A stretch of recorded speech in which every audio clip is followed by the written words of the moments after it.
ത്താലും alcoholics anonymous അഥവാ എന്ന അത്ഭുതകരമായ കൂട്ടായ്മയിലായിരിക്കുന്നതുകൊണ്ട് ഇന്ന് മദ്യപിച്ചിട്ടില്ല. എന്റെ പേര് ബിനോയ്. ഹായ് ബിനോയ്. ഹായ് ഒരുപാട് ബിനീഷ് ഒരുപാട് അറിയാ. ഒരുപാട് ഒരുപാട് ഒരുപാട് ഹായ് സന്തോഷം. ബിനോയ് മാഷ്. ബിനോയ് മാഷ്. ആ, ഹായ് ഹായ് ഹായ് ഹായ് മാഷ്. ഹായ്. ഒരുപാട് സന്തോഷം. കാരണം ഞാൻ രാവിലെ ആണല്ലോ മീറ്റിംഗ് എന്നുള്ള വെച്ചിട്ട് ആണ് എന്റെ ഇന്നത്തെ ദിവസത്തെ പ്ലാൻ ചെയ്തത്. അപ്പോ അതിൽ ചെറിയ ഒരു മാറ്റം വന്നു. അപ്പൊ സാഹചര്യങ്ങളോട് പൊരുത്തപ്പെടുകയും അതിനോട് ചേർന്ന് നിന്ന് പോവുകയും ചെയ്യുക എന്നുള്ളത് തന്നെയാണ് നമ്മുടെ പ്രോഗ്രാം നമ്മളെ പഠിപ്പിക്കുന്നത്. അതുകൊണ്ട് തന്നെ അതിനോട് ചേർന്ന് നിന്നുകൊണ്ട് തന്നെ കടന്നു പോകും. അല്പ സ്വല്പം എന്റെ പേഴ്സണൽ കാര്യങ്ങളിൽ മാത്രമാണ് മാറ്റം വരുത്തേണ്ടി വന്നത്. ബാക്കി പ്രശ്നങ്ങളൊന്നുമില്ല, നടന്നു പോകും. ഏതാണെങ്കിലും നമ്മള് നമ്മുടെ വിഷയത്തിലേക്ക് വരുമ്പോൾ എനിക്ക് ഏറ്റവും രസകരമായി തോന്നിയത് എന്റെ പ്രിയ സുഹൃത്ത് സന്തോഷ് പറഞ്ഞത് തന്നെയാണ് എനിക്ക് പറയാനുള്ളത്. സന്തോഷ് പറഞ്ഞ സന്തോഷിന്റെ ആ രീതിയിൽ നിന്ന് മാറിയ ഒരു രീതി ഞാനങ്ങ് പറയുന്നുള്ളൂ. അത് തന്നെയാണ് സംഭവം. അതാണ് നമ്മുടെ പ്രശ്നവും നമ്മുടെ പരിഹാരവും തന്നെയാണ് സന്തോഷ് പറഞ്ഞത്. വളരെ നല്ല രസത്തിൽ റെയിലുമിലായിരുന്നു സന്തോഷ്. അതിന്റെ മുകളിൽ നിന്ന് പെട്ടെന്ന് ചടമ്പേക്ക് ഇടേണ്ടി വന്നതിൽ സങ്കടം ഉണ്ടോ? ക്ഷമ നാളെ തീർക്കാം അല്ലേ? അപ്പോ ഏതാണെങ്കിലും നമ്മുടെ വിഷയം കണ്ടംപ്റ്റ് പ്രിയർ ടു ഇൻവെസ്റ്റിഗേഷൻ എന്നുള്ളതാണ്. അതായത് അതിന്റെ മലയാളം അന്വേഷണത്തിന് അതീതമായ അവജ്ഞ എന്നുള്ളത്. അവജ്ഞ എന്നുള്ളത് നമ്മുടെ ഒരു മലയാളം ട്രാൻസ്ലേഷനിൽ വന്നതാണ്. അവജ്ഞ എന്ന് തന്നെയാണോ എന്നുള്ള കാര്യത്തിലൊക്കെ നമുക്കൊരു സംശയം വരും. അന്വേഷണത്തിന് അതീതമായ അവജ്ഞ, വെറുപ്പ് അല്ലെങ്കിൽ പരിഹാസം എന്നൊക്കെയുണ്ട്. അതീതം എന്ന വാർത്ത ഏറ്റവും നമുക്ക് നോക്കാം. കടന്നുപോയത്, കഴിഞ്ഞുപോയത്, ഭൂതകാലം എന്നൊക്കെയാണ് അതീതം എന്ന മലയാള വാക്കിന്റെ അർത്ഥമായിട്ട് പറയുന്നത്. പ്രയർ ആണ്. പ്രയർ മുൻപുള്ളത്. Contempt prior to investigation. നമ്മൾ തീർച്ചയായിട്ടും നമ്മൾ ശരിയായ പഠനങ്ങൾക്കോ വിലയിരുത്തലുകൾക്കോ തുനിയാതെ മുൻകൂട്ടി നമ്മൾ വിധി പ്രഖ്യാപിക്കുന്ന ഒരു രീതി ആൽക്കഹോളിക്സ് ആയ ആളുകളിലുണ്ട്. ആൽക്കഹോളിക്സ് ആയ ആളുകൾ എന്ന് പറഞ്ഞു കഴിഞ്ഞാൽ കണ്ടെത്തിയാലും ആൽക്കഹോളിക് തന്നെയാണ്. പക്ഷെ ഇത്തരം ഒരു പുതിയ ജീവിത രീതിയിലേക്ക് മാറാത്ത ആളുകളിൽ അത്തരം ഒരു കാഴ്ചപ്പാട് നമുക്ക് കാണാൻ കഴിയും. ആദ്യമേ ഞാൻ പറയട്ടെ, ഇത് തികച്ചും അഭിപ്രായ വ്യത്യാസങ്ങൾ ഉണ്ടാകാവുന്ന ഒരു വിഷയമാണ്. കഴിവതും ഞാൻ ഈ കോൺട്രവേഴ്സലുകളിൽ തൊടാറില്ല. കാരണം വേറൊന്നും കൊണ്ടുമല്ല. കാരണം നേരിട്ടാണെങ്കിൽ അത് പിന്നെ എളുപ്പമുണ്ട് പറഞ്ഞു തീർക്കാൻ. അപ്പോ തികച്ചും ആൽക്കഹോളിക്സ് അനോണിമസിന്റെ ആ ഒരു രീതിയിലും എന്റെ കാഴ്ചപ്പാടിലും ഉള്ളതാണ് ഞാൻ പറയുന്നത്. ആൽക്കഹോളിക്സ് അനോണിമസ് അതിന്റെ തത്വങ്ങൾ വ്യാഖ്യാനിക്കാൻ വേണ്ടി ഒരാളെയും, അത് ക്ലാസ് ബി ആയിക്കോട്ടെ, ക്ലാസ് എ ആയിക്കോട്ടെ, ചെയർമാൻ ആയിക്കോട്ടെ, ആരും ആയിക്കോട്ടെ, ഒരാളെയും ഏൽപ്പിച്ചിട്ടില്ല. ആര് സംസാരിക്കുന്നതും അവരവരുടെ പെർസെപ്ഷനാണ്, അവരവരുടെ കാഴ്ചപ്പാടിലാണ്. അതുകൊണ്ട് ഇത് ബിനോയ് എന്ന് പറയുന്ന എന്റെ കാഴ്ചപ്പാടിൽ ഞാൻ വായിച്ചറിഞ്ഞതിൽ എനിക്ക് മനസ്സിലായ രീതിയാണ് എന്ന് ഞാൻ ഇതിനു മുമ്പും ഞാൻ തന്നെ പറഞ്ഞിട്ടുണ്ട്. അത് ആവർത്തിക്കുന്നത് അന്നില്ലാത്ത ആളുകൾ ഇതിൽ ഉണ്ടാകും എന്നുള്ളത് കൊണ്ടാണ്.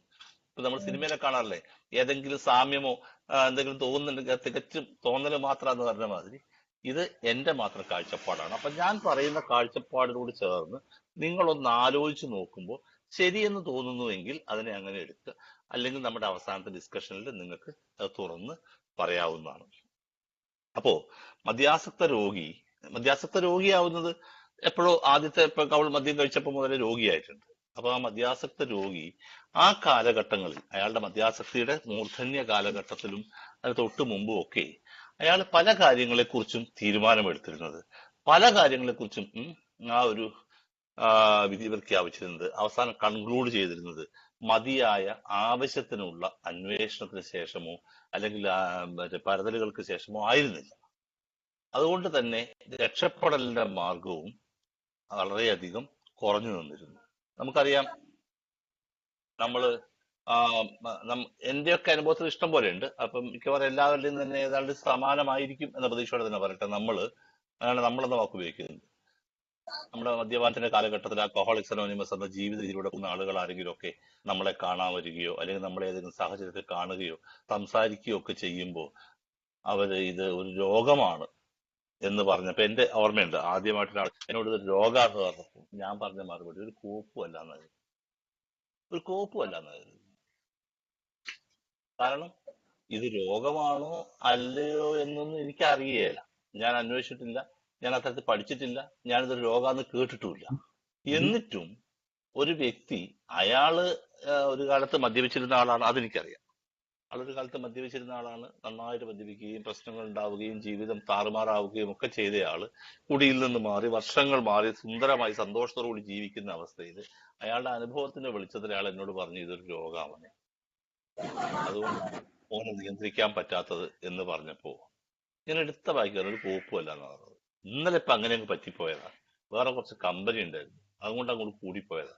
അല്ലെങ്കിൽ ഇതൊക്കെ എന്നെ കൊണ്ട് നിയന്ത്രിക്കാൻ പറ്റുന്നതാണെന്നാ പറഞ്ഞു. ഞാൻ ഒരിക്കൽ പോലും അത് രോഗാവസ്ഥയാണെന്നോ അല്ല എന്ന് ചിന്തിച്ചിട്ടല്ല ഞാൻ ആ ഒരു തീരുമാനത്തിലേക്ക് എത്തിയത്. അത് കഴിഞ്ഞ് ഞാൻ എയിലേക്ക് വന്നു. വർഷങ്ങൾക്ക് ശേഷം പിന്നെയും ഒരുപാട് ദുരന്തങ്ങൾ അനുഭവിച്ചതിന് ശേഷം ഞാൻ ആൽക്കഹോളിക്സ് അനോണിമസിലെത്തി. ആൽക്കഹോളിക്സ് അനോണിമസിലെത്തി എന്നാൽ ആൽക്കഹോളിക്സ് അനോണിമസിൽ എത്തിയില്ല, ആൽക്കഹോളിക്സ് അനോണിമസിന്റെ മീറ്റിംഗ് റൂമിലെത്തി എന്ന് പറയുന്ന ശരി. ആൽക്കഹോളിക്സ് അനോണിമസിൽ എത്തിയില്ല, മീറ്റിംഗ് റൂമിലെത്തി. മീറ്റിംഗ് റൂമിലെത്തി കഴിഞ്ഞപ്പോ അവിടെ വെച്ച് ആളുകള് ഈ പറയുന്ന മദ്യത്തിന് മുമ്പിൽ ശക്തിഹീനരെന്ന് ഞങ്ങൾ സമ്മതിച്ചു, ഞങ്ങളുടെ ജീവിതം അനിയന്ത്രിതമായി പോയി എന്നാണ്. എന്റെ ജീവിതം ഒന്നും അനിയന്ത്രിതമായി പോയിട്ടില്ല. എനിക്ക് അപ്പൊ തോന്നണതാ ആൽക്കഹോളിക്സ് അനോണിമസിന്റെ മീറ്റിംഗ് റൂമിൽ വെച്ച് അപ്പൊ എനിക്ക് തോന്നുന്നത് എന്റെ ജീവിതമൊന്നും അനിയന്ത്രിതമായി പോയിട്ടില്ല. അങ്ങനെ കുറച്ച് കുടി കൂടിയിട്ടുണ്ട്, അത് ശരിയാണ്, കുറച്ച് കുടി കൂടിയിട്ടുണ്ട്, അത് ശരിയാണ്. പക്ഷെ ജീവിതത്തിലൊന്നും പ്രശ്നമൊന്നുമില്ല. മെലിഞ്ഞു പോയിട്ടുണ്ട്, ആരോഗ്യത്തിന്റെ അതൊക്കെ അങ്ങോട്ട് നന്നാക്കാവുന്നതേ ഉള്ളൂ. കുടിയൊക്കെ ലേശം നിന്ന് ഭക്ഷണമൊക്കെ കഴിച്ചാൽ തടിയൊക്കെ നന്നാവും, ആളെ ഉഷാറായിക്കോളും, അതൊന്നും പ്രശ്നമില്ല. വീട്ടിൽ പൊടി വാങ്ങാൻ പൈസയുണ്ട്, ജോലിയുണ്ട്, ജോലി പോയിട്ടില്ല, ഭാര്യ പോയിട്ടില്ല, മക്കളില്ല ആ സമയത്ത്, അമ്മയുണ്ട്, അല്പസ്വല്പം സ്ഥലമൊക്കെ വിറ്റിട്ടുണ്ടെങ്കിൽ അതൊന്നും സാരമില്ല. അതിപ്പോ എന്തെല്ലാം കാര്യം പോയിട്ട് അപ്പൊ വീടൊന്ന് മോഡിഫൈ ചെയ്തായിരുന്നു, പെങ്ങളെ കെട്ടിച്ചായിരുന്നു, അപ്പൊ അതിനൊക്കെ വേണ്ടിയാ വിറ്റ്. ഇതൊക്കെ ഞാൻ ആ റൂമിലിരുന്ന് 1 മണിക്കൂറിൽ താഴെ സമയം കൊണ്ട് ചിന്തിച്ച കാര്യങ്ങളാ കേട്ടോ. 1 മണിക്കൂറിൽ താഴെ സമയം കൊണ്ട് ഞാൻ ചിന്തിച്ച കാര്യമാണ്. അവിടെ ഈ പറച്ചിൽ പറഞ്ഞത് തന്നെ ഒരു പക്ഷേ എനിക്ക് വേണ്ടിയായിരിക്കും. ഞാൻ ആദ്യമായി ചെന്ന മീറ്റിംഗ് എന്നുള്ള നിലയ്ക്ക് എന്റെ ചിന്തയെ ഒന്ന് അങ്ങോട്ടേക്ക് ഡൈവേർട്ട് ചെയ്യാൻ വേണ്ടിയായിരിക്കും. പക്ഷെ എനിക്കെത്തിയ കൺക്ലൂഷൻ, എനിക്ക് അതായത് കണ്ടക്ട് ടു ഇൻവെസ്റ്റിഗേഷൻ എന്ന് പറയുന്നത്, അതിന്റെ ഒരു കൺക്ലൂഷൻ എനിക്ക് വന്നത്, എന്റെ ജീവിതം അനിയന്ത്രിതമായിട്ടില്ല. ഞാൻ ഒട്ടും മദ്യത്തിന്റെ മുമ്പിൽ ശക്തിഹീനനുമല്ല. ഞാൻ ശക്തിഹീനാണെന്ന് പരിശോധിച്ചോ എപ്പോഴെങ്കിലും? ഇപ്പൊ നമുക്കറിയാം 10-24 ചോദ്യങ്ങളുള്ള ഒരു പാംലെറ്റ്, ഒരു ലീഫ്ലെറ്റ് നമ്മൾ കാണാറുണ്ട്. ഞാൻ ഒരു കുടിയനാണോ നോക്കാൻ വേണ്ടി 1-ാം പടി ചെയ്യുമ്പോൾ നമുക്ക് അതിനുള്ള ക്വസ്റ്റ്യനർ നമുക്കറിയാം. ഇങ്ങനെയുള്ള ഒരുപാട് സാധനങ്ങളുണ്ട്.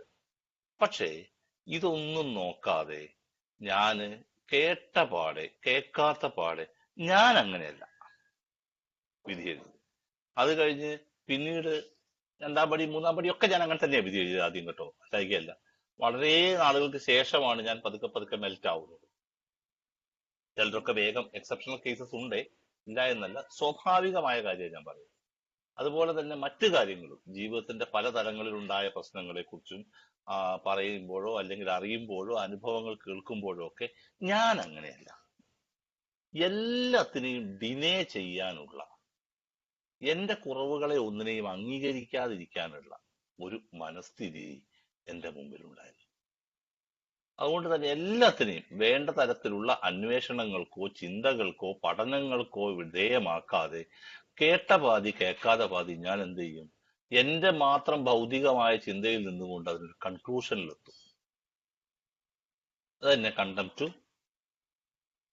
പ്രയർ ടു ഇൻവെസ്റ്റിഗേഷൻ ആണ് ആ ഒരു വാക്കിന്റെ അർത്ഥമായിട്ട് ഏറ്റവും എളുപ്പത്തിൽ പറഞ്ഞു തരാൻ പറ്റുന്ന ഒരു സംഭവമാണ്. അന്വേഷണത്തിന് അതീതമായ, അന്വേഷിക്കുന്നേ ഇല്ല, ഒരു അവജ്ഞയോടെ പുച്ഛത്തോടെ കേട്ടത് ഞാൻ അപ്പൊ തന്നെ അവജ്ഞയോടുകൂടി തള്ളിക്കളഞ്ഞു.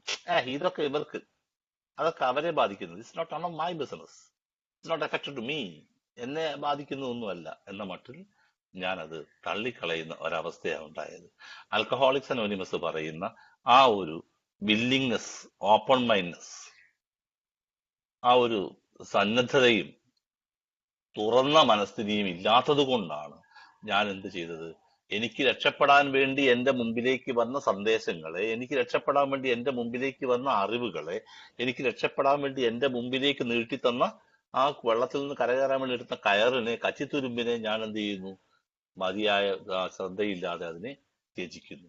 അത് ഞാൻ സ്വീകരിക്കുന്നില്ല. നമ്മുടെ ഫൗണ്ടറായ ബിൽ ഡബ്ല്യു തന്നെ വളരെയധികം കാര്യമായിട്ട് തന്നെ പറയുന്നുണ്ട്. കാരണം നമ്മൾ ആ തരത്തില് നമ്മളൊരു ശ്രദ്ധയില്ലാതെ നമ്മുടെ കാര്യങ്ങളെ കുറിച്ച് കാണുന്ന ആളുകളാണ് എന്ന്. അപ്പോ നമ്മൾ ആൽക്കഹോളിക്സ് അനോണിമസിലേക്ക് വന്നു കഴിഞ്ഞപ്പോൾ നമ്മുടെ മൈൻഡ് സെറ്റിന് തന്നെ മാറ്റം ഉണ്ടാവുന്നുണ്ട്. നമ്മുടെ ഓർമ്മ, നമ്മുടെ ആ ഒരു മാനസിക ഭാവത്തിന് തന്നെ മാറ്റം ഉണ്ടാവുന്നു. ശരിക്ക് നമുക്കറിയാം, ആൽക്കഹോളിക്സ് അനോണിമസിലെ റിക്കവറി വേയിലേക്ക് കടന്നവരെല്ലാം ഒരു തുറന്ന മനസ്ഥിതിയും ആ ഒരു സന്നദ്ധതയും ഉള്ളവരായിരുന്നു. എന്തിനു വേണ്ടി? നിലവിലുള്ള വ്യവസ്ഥിതിയിൽ നിന്ന് മാറി, നിലവിലുള്ള അവസ്ഥയിൽ നിന്ന് മാറി ഒരു പുതിയ അവസ്ഥയെ സ്വീകരിക്കാൻ, അതിനുവേണ്ടി കിട്ടുന്ന നിർദ്ദേശങ്ങളെ സ്വീകരിക്കാൻ ഒരു തുറവി ഉള്ളവരായിരുന്നു, തുറന്ന മനസ്സ് ഉള്ളവരായിരുന്നു. അവർക്ക് മാത്രമാണ് കൂടെ മുമ്പോട്ട് പോകാൻ പറ്റിയത്. അങ്ങനെ ആ മുമ്പോട്ട് പോയപ്പോഴാണ് ആളുകൾ പതുക്കെ പതുക്കെ നമ്മുടെ ആ ഒരു പ്രോഗ്രാമിലേക്ക് അടുക്കാൻ തുടങ്ങിയത്. കാരണം ഒരു വ്യക്തിക്ക് മദ്യാസക്തിയിൽ നിന്ന് മാറി നിൽക്കാൻ അത്യാവശ്യമായ രണ്ട് കാര്യങ്ങളാണുള്ളത്. അത്യാവശ്യമാണ്, നെസസറിയാണ്, നെസസിറ്റിയാണ്, അത് കളയാൻ പറ്റില്ല. മദ്യത്തിന് മുന്നിലെ ശക്തിഹീനത സമ്മതിക്കൽ. I am powerless, I am powerless, ഞാൻ ശക്തിഹീനനാണ്. ഞങ്ങൾ എന്നൊക്കെ പടികളിൽ എഴുതിയാലും നമ്മൾ പറയേണ്ട വാക്ക് ഞാൻ തന്നെയാണ്, ഒറ്റയ്ക്കാ പറയുന്നത്. മദ്യത്തിന് മുന്നിൽ ശക്തിഹീനത ഞങ്ങൾ സംബന്ധിച്ച് വി എന്നുള്ള വാക്കിന്റെ പോലെ അവിടെ അയ്യ തന്നെയാ. ഞാൻ പവർലെസ് ആണ്, ഐ ആം പവർലെസ് എന്നുള്ളത്, ആ ഒരു ശക്തിഹീനത അംഗീകരിക്കണം. അതുപോലെ തന്നെ എല്ലാത്തിനും ജീവിതത്തിൽ ഉത്തരം കണ്ടെത്താനുള്ള കഴിവില്ലായ്മ. എന്നെ കൊണ്ട് എന്റെ ജീവിതത്തിലെ എല്ലാ പ്രശ്നങ്ങളെയും പരിഹരിക്കാൻ കഴിയില്ല എന്ന് പറഞ്ഞ എന്നേക്കാൾ വലിയ ഒരു ശക്തിക്ക് എന്റെ ജീവിതത്തിലെ പ്രശ്നങ്ങളെ, എല്ലാ പ്രശ്നങ്ങളില്ല, കുറെ പ്രശ്നങ്ങളെ എനിക്ക് പരിഹരിക്കാൻ പറ്റും. അതുകൊണ്ട് ആ മാറ്റാൻ പറ്റാത്തതിനെ സ്വീകരിക്കുകയും മാറ്റാൻ പറ്റുന്നതിനെ മാറ്റാനും പറഞ്ഞ് തിരിച്ചറിയാൻ പറഞ്ഞതിന് കാരണം അതുകൊണ്ടാണ് അങ്ങനെ പറഞ്ഞത്.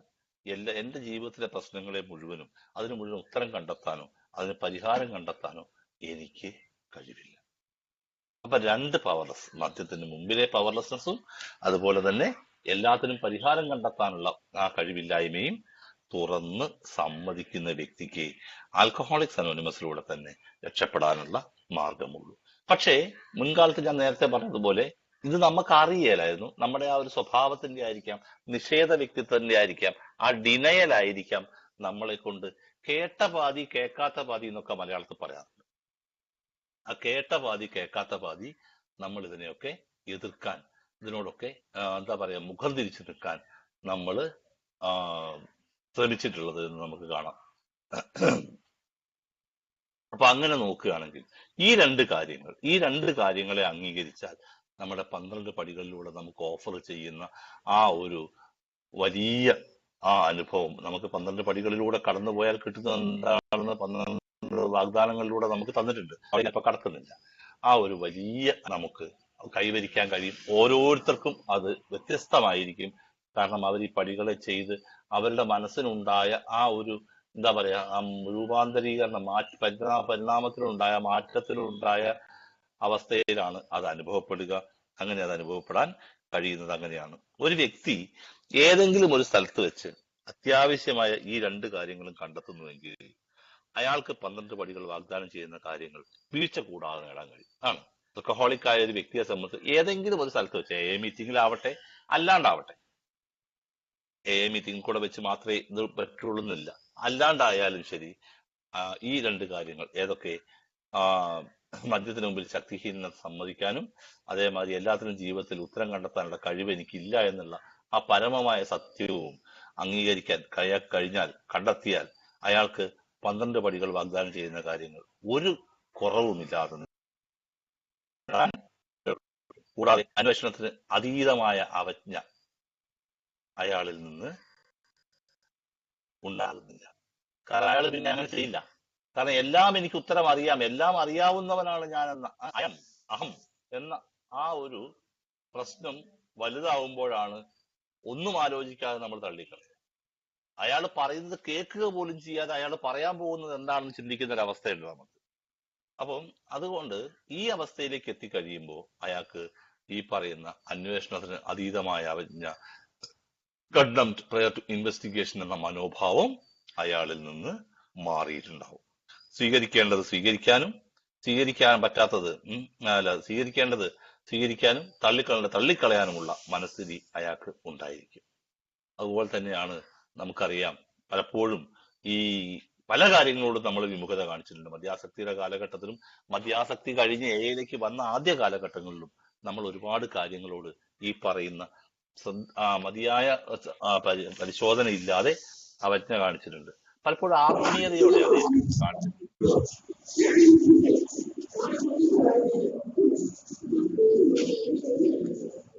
ഇതൊരു ഭയങ്കര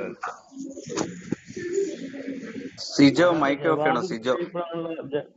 സിജോ സിജോ അപ്പോ പലപ്പോഴും ആത്മീയപരമായ പരാമർശങ്ങൾ വരുമ്പോ ആത്മീയപരമായ കാര്യങ്ങളെ അഭിമുഖീകരിക്കപ്പെട്ടപ്പോഴാണ് ഏഴെത്തി മുമ്പ് പിന്നെ എല്ലാം അവജ്ഞയായിരുന്നു. ഏഴെത്തി കഴിഞ്ഞപ്പോഴും പൊരുത്തപ്പെടാൻ പറ്റാതെ പോയ ഒരു കാര്യം, നമുക്ക് ആ ഒരു വലിയ ശക്തി, എന്നേക്കാൾ വലിയൊരു ശക്തി, ദൈവം അല്ലെങ്കിൽ ഹയർ പവർ, പിന്നെ ആത്മീയമായ പാപ്പരത്വം അല്ലെങ്കിൽ സ്പിരിച്വൽ അവേക്കനിങ് എന്നൊക്കെയുള്ള ആ ഉണർവ് എന്നൊക്കെയുള്ള പദങ്ങള്, ആ പ്രയോഗങ്ങള്, അതിനോട് ചേർത്തുള്ള ചില ചിന്തകളൊക്കെ വരുമ്പോഴേക്കും പിന്നെ ഇതൊക്കെ തന്നെയാ പള്ളി കേട്ടത്, അമ്പലത്തിൽ കേട്ടത്, അല്ലെങ്കിൽ മുസ്ലിയാര് വയൽ പറഞ്ഞപ്പോ കേട്ടത്, ഇത് കേൾക്കാൻ വേണ്ടി എവിടെ വന്നത് എന്നൊക്കെയുള്ള ഒരു മടുപ്പോ വെറുപ്പോ എന്തൊക്കെയോ ഒരു മാനസിക ഭാവങ്ങളൊക്കെ ആദ്യകാലത്തുണ്ടായിരുന്നു.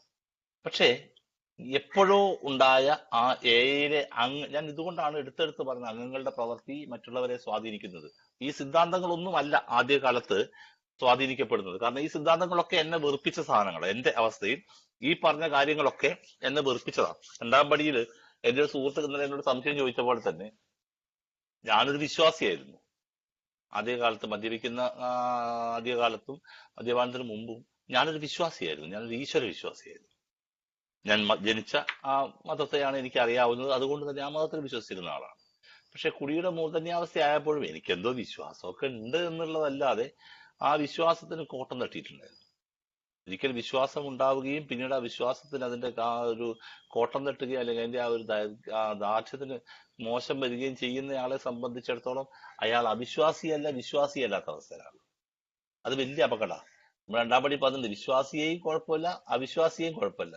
ഒരിക്കൽ വിശ്വാസം ഉണ്ടായിരിക്കുകയും പിന്നീട് വിശ്വാസം നഷ്ടപ്പെടുകയും ചെയ്ത ആളുകളെ സംബന്ധിച്ചിടത്തോളം പിന്നീട് ഈ പറഞ്ഞ ദൈവത്തോട് അടുക്കാൻ അല്ലെങ്കിൽ എന്നേക്കാൾ വലിയൊരു ശക്തിയോട് അടുക്കാൻ വലിയ പ്രയാസമാണ്, വലിയ പ്രയാസമാണ്. കാരണം അവർ ആ ഒരു തരത്തിലുള്ള രൂപത്തിലേക്ക് അതിനെ ചിത്രീകരിച്ച് കഴിഞ്ഞിട്ടുണ്ടാവും. ഞാൻ അങ്ങനെയായിരുന്നു.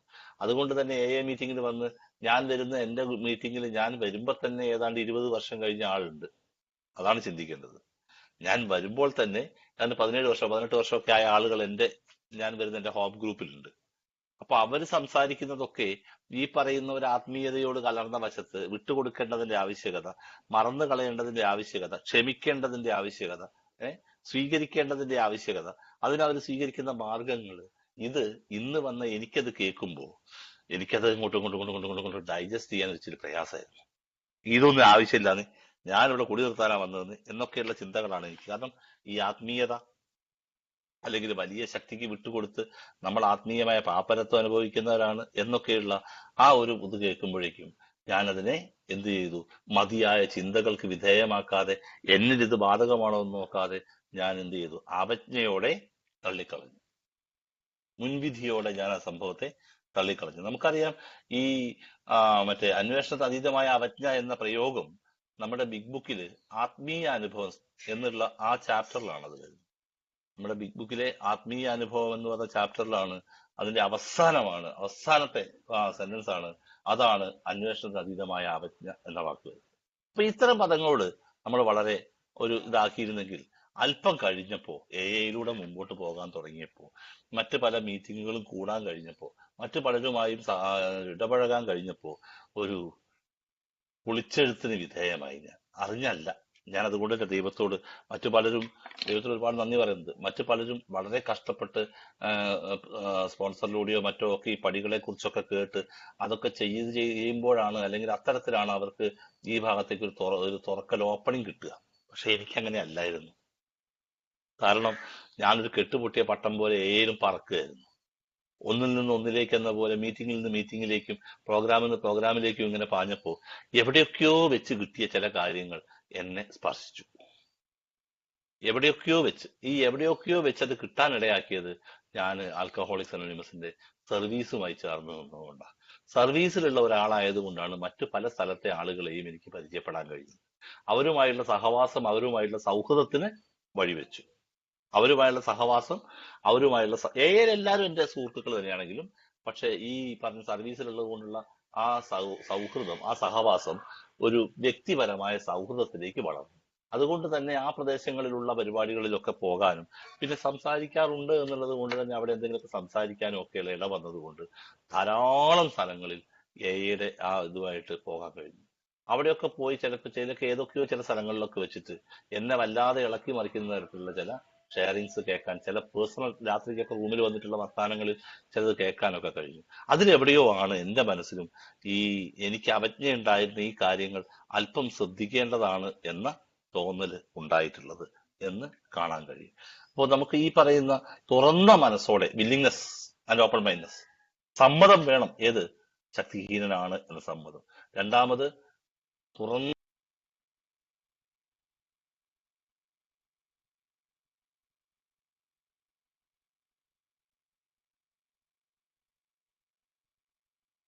ഹലോ ഇപ്പൊ കേൾക്കാം. കേൾക്കാം കേൾക്കാം. കേൾക്കാം കേൾക്കാം. ഇങ്ങനെ കണ്ടതുകൊണ്ടാണ്. കേൾക്കുന്നുണ്ട്. ഓക്കെ. അപ്പം തുറന്ന മനസ്സോടെയുള്ള ഒരു അന്വേഷണം നമുക്ക് അനിവാര്യമാണ്. എയിലെത്തി, എയെ കണ്ടു, എയിലെത്തി മുമ്പോട്ട് പോകാൻ തുടങ്ങുമ്പോൾ നമ്മൾ ഒരു കാര്യത്തോടും മുൻവിധിയോടെയുള്ള സമീപനം സ്വീകരിക്കരുത്. രണ്ടാമത് ഒരു കാര്യത്തിനും നമ്മൾ മതിയായ അന്വേഷണത്തിന് ശേഷമല്ലാതെ വിധി പറയരുത്. കേൾക്കുമ്പോൾ ചാടിക്കേറി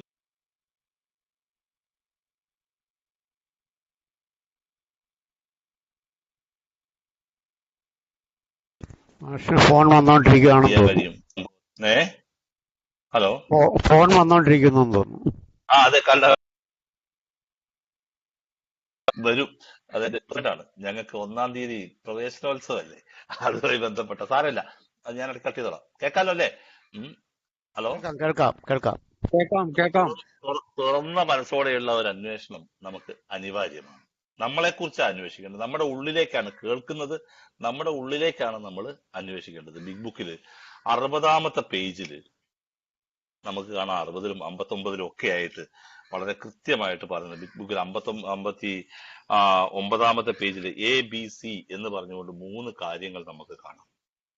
ബിഗ് ബുക്കിൽ 59-ാമത്തെ പേജിൽ 1, 2, 3-ാമത്തെ പാരഗ്രാഫിലായിട്ട് ഞങ്ങൾ അമിത മദ്യപാന രോഗികളാണ്, ഞങ്ങൾക്ക് ഞങ്ങളുടെ ജീവിതത്തെ കൈകാര്യം ചെയ്യാൻ കഴിഞ്ഞില്ല. ആണ് ഒന്നാമത്തെ പ്രശ്നം. അത് ഒരു സ്പിരിച്വൽ പ്രോഗ്രാമാണ്, ഒരു റിലീജിയസ് പ്രോഗ്രാം അല്ല, ഒരു സ്പിരിച്വൽ പ്രോഗ്രാമാണ്, ആത്മീയമായ ഒരു പദ്ധതി. അത് 12 പടികളും 12 പാരമ്പര്യങ്ങളും എന്നുള്ള പുസ്തകത്തിന് മുമ്പിൽ വളരെ കൃത്യമായിട്ട് എഴുതിയിട്ടുണ്ട്. ആത്മീയമായ തത്വങ്ങൾ എന്ന് തന്നെയാണ് പറഞ്ഞത് 12 പടികളെ കുറിച്ചിട്ട്. അപ്പോ ഇവിടെ കൃത്യമായി കാണുന്നു, ഞങ്ങൾ അമിത മദ്യപാന രോഗികളാണ്, ഞങ്ങൾക്ക് ഞങ്ങളുടെ ജീവിതങ്ങൾ കൈകാര്യം ചെയ്യാൻ കഴിഞ്ഞില്ല. We were alcoholic and could not manage our own lives. പക്ഷേ ഒരു മിനിറ്റ്, അതെ, ഇനി ഒരു റിക്വസ്റ്റ്, വീണ്ടും പ്രോബ്ലം വന്നിട്ടുണ്ട്. അതുകൊണ്ട് ഇപ്പൊ ഉള്ള ആൾക്കാര് ഇറങ്ങിപ്പോയാൽ വീണ്ടും കയറാൻ പറ്റില്ല. ദയവ് ചെയ്ത് എല്ലാവരും ലൈനിൽ തുടർന്ന് പോവുക. കോള് വരുന്ന സമയത്ത് പെട്ടെന്ന് തന്നെ റിജക്ട് ചെയ്യാം. ഔട്ടായാൽ കയറാൻ പ്രോബ്ലം ആണ്. ഔട്ടായവർ ഇപ്പൊ വിളിച്ചുകൊണ്ടിരിക്കുകയാണ്. അത് പ്രശ്നം വീണ്ടും വന്നിട്ടുണ്ട്, അതൊന്ന് അറിയിച്ചാൽ മറ്റേ. ഓക്കെ. അപ്പോ രണ്ടാമത്തത് ബി, ഞങ്ങളുടെ രോഗം അമിത മദ്യപാനാസക്തി ശമിപ്പിക്കുന്നതിന് മിക്കവാറും ഒരു മനുഷ്യശക്തിക്കും കഴിയുമായിരുന്നു. ആണ് that probably no human power could have relieved our alcoholism. ഞങ്ങളുടെ രോഗം. അപ്പൊ നോക്കിയേ, ഇവിടെ മനുഷ്യശക്തിക്ക് കഴിയാത്തപ്പോ എന്ത് ചെയ്യണം? മനുഷ്യന് അതീതമായ ഒരു ശക്തിക്ക് കഴിയൂ എന്ന് വളരെ വ്യക്തമായി പറയുന്നു. എന്തുകൊണ്ടാണ് ഇങ്ങനെ ഒരു മനുഷ്യശക്തിയും കഴിയുമായിരുന്നില്ല എന്ന് പറഞ്ഞത്? മറ്റേ പദം ഉപയോഗിച്ചാൽ ആദ്യമേ അതിന് ഇട്ടേച്ചു പോയെന്ന് ഒരുവൻ. അങ്ങനെ ഗഹനമായിട്ട് ചിന്തിക്കാത്ത വർഗമാണല്ലോ, കാരണം എന്ത് തള്ളിക്കളയുന്ന വർഗമാണല്ലോ. അതുകൊണ്ടാണ് ഞങ്ങളുടെ രോഗം അമിത മദ്യപാനാസക്തി ശമിപ്പിക്കുന്നതിന് മിക്കവാറും ഒരു മനുഷ്യശക്തിക്കും കഴിയുമായിരുന്നില്ല. സി, ദൈവത്തെ തേടിയാൽ ദൈവത്തിന് സാധിക്കുകയും രോഗശമനം വരുത്തുകയും ചെയ്യും. സി ആണ്, ദൈവത്തെ തേടിയാൽ ദൈവത്തിന് ഇതിന് സാധിക്കുകയും രോഗശമനം വരുത്തും. That God could and would, ആ 2 പ്രയോഗങ്ങളും ശ്രദ്ധിക്കുന്നില്ല, കുഡും വുഡും. ഇഫ് ഹി വർ സോട്ട്,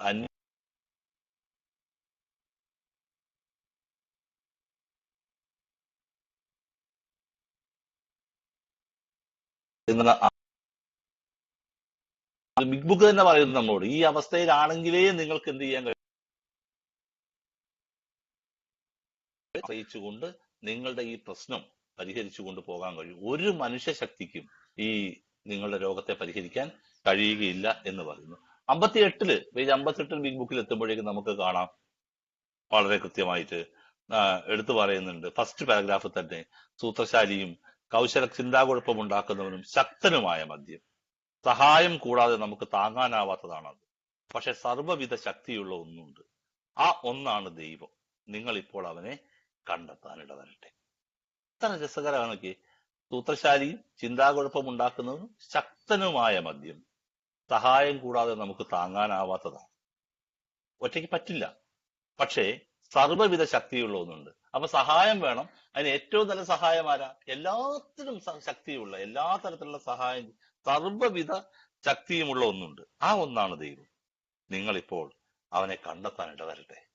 നിങ്ങൾ കണ്ടെത്തട്ടെ എന്നല്ല പറഞ്ഞത്, കണ്ടെത്താൻ ഇടവരട്ടെ എന്നാണ് പറഞ്ഞത്. കാരണം സാധ്യത കുറവുണ്ട്, എല്ലാവരും കണ്ടെത്തുന്നില്ല. അങ്ങനെ എല്ലാവരും കണ്ടെത്തിയിരുന്നെങ്കിൽ എയിൽ വന്ന മുഴുവൻ ആളുകളും എന്ത് ചെയ്തേനെ? രക്ഷപ്പെട്ടേനെ. എല്ലാവരും ഇത് കണ്ടെത്താത്തത് എന്തുകൊണ്ടാ?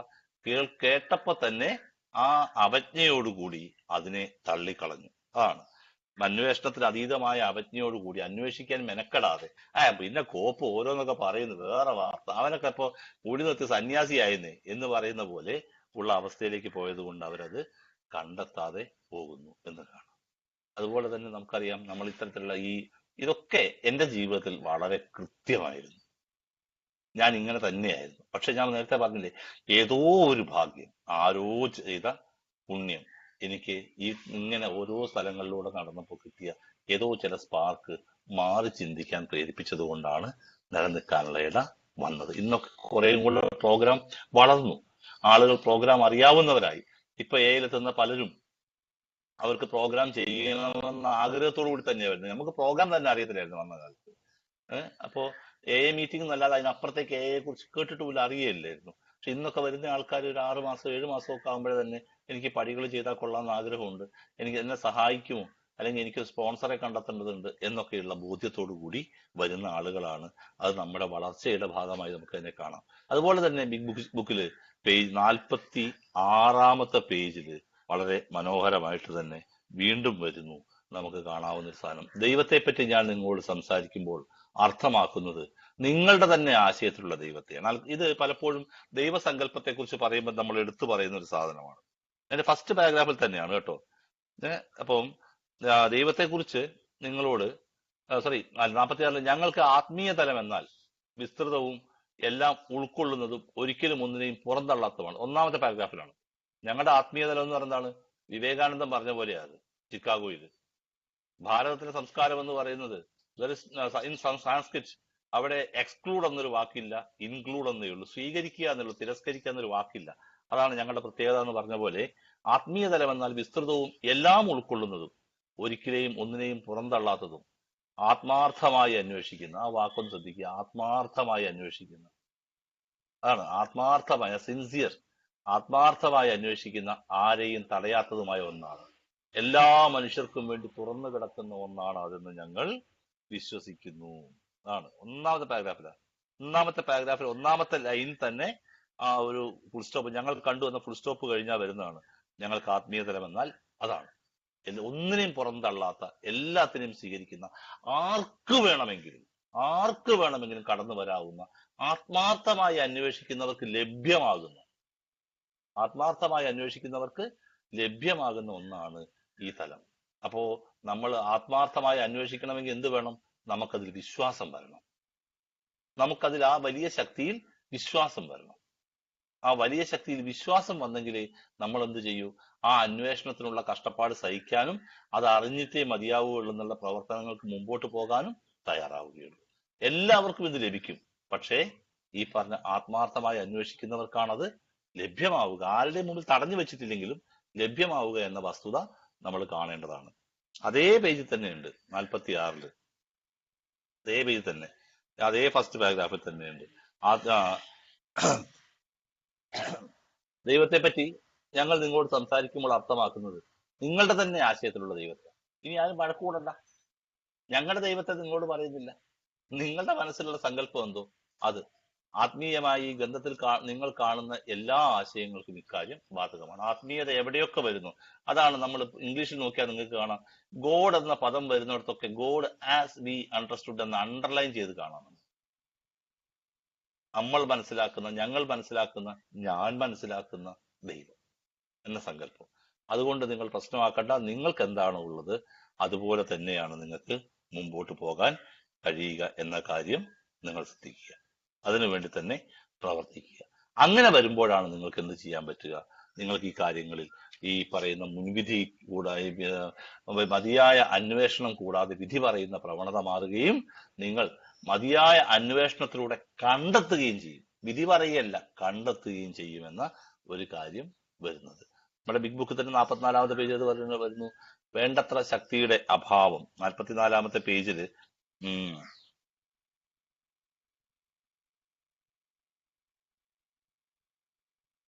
ആണ് ഈ കാര്യം വരുന്നത്. നമ്മുടെ പാരഗ്രാഫ് ഞാൻ നോട്ട് ചെയ്തില്ല. വേണ്ടത്ര ശക്തിയുടെ അഭാവം, അതായിരുന്നു ഞങ്ങളുടെ ഗതികേട്. നമുക്കുണ്ടായിരുന്ന കുഴപ്പം എന്തായിരുന്നു? നമ്മളെ സഹായിക്കാൻ മതിയായ ഒരു ശക്തിയുടെ അഭാവം. നമ്മുടെ പ്രശ്നങ്ങൾക്ക് പരിഹാരം കാണാൻ നമ്മളെ മുന്നോട്ട് കൊണ്ടുപോകാൻ പറ്റിയ ഒരു ശക്തിയുടെ അഭാവം, അതായിരുന്നു ഞങ്ങളുടെ ഗതികേട്. ഞങ്ങൾക്ക് വിശ്വസിച്ചുകൊണ്ട് ജീവിക്കുവാൻ വേണ്ട ഒരു സാഹചര്യം നൽകുന്ന ഒരു ശക്തിയെ കണ്ടെത്തേണ്ടതുണ്ടായിരുന്നു. കുടിയുടെ കാലത്ത് നമ്മളത് കണ്ടെത്തിയില്ല. അത് കണ്ടെത്തേണ്ട, അതായത് 44-ാമത്തെ പേജിലെ 3-ാമത്തെ പാരഗ്രാഫ്, അതാണ് ഈ പറയുന്നത്, ഞാനിപ്പോ പറഞ്ഞ സംഭവം. 44-ാമത്തെ പേജിലെ 3-ാമത്തെ പാരഗ്രാഫ് അതാകട്ടെ വളരെ സ്പഷ്ടമായും ഞങ്ങളെക്കാൾ മഹത്തായ ഒരു ശക്തിയാകേണ്ടതുണ്ടായിരുന്നു.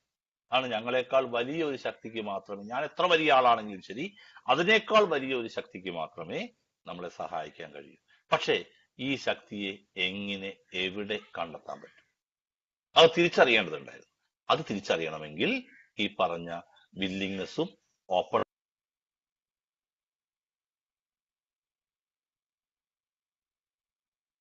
ഈ ആ 3 കാര്യങ്ങൾ നമ്മുടെ ജീവിതത്തിൽ ഉണ്ടാവണം. അങ്ങനെ ഉണ്ടായെങ്കിൽ മാത്രമേ നമുക്ക് ഈ ശക്തിയെ കണ്ടെത്താനാവൂ. ഈ കാലം നമ്മൾ അന്വേഷിച്ചാണെങ്കിലും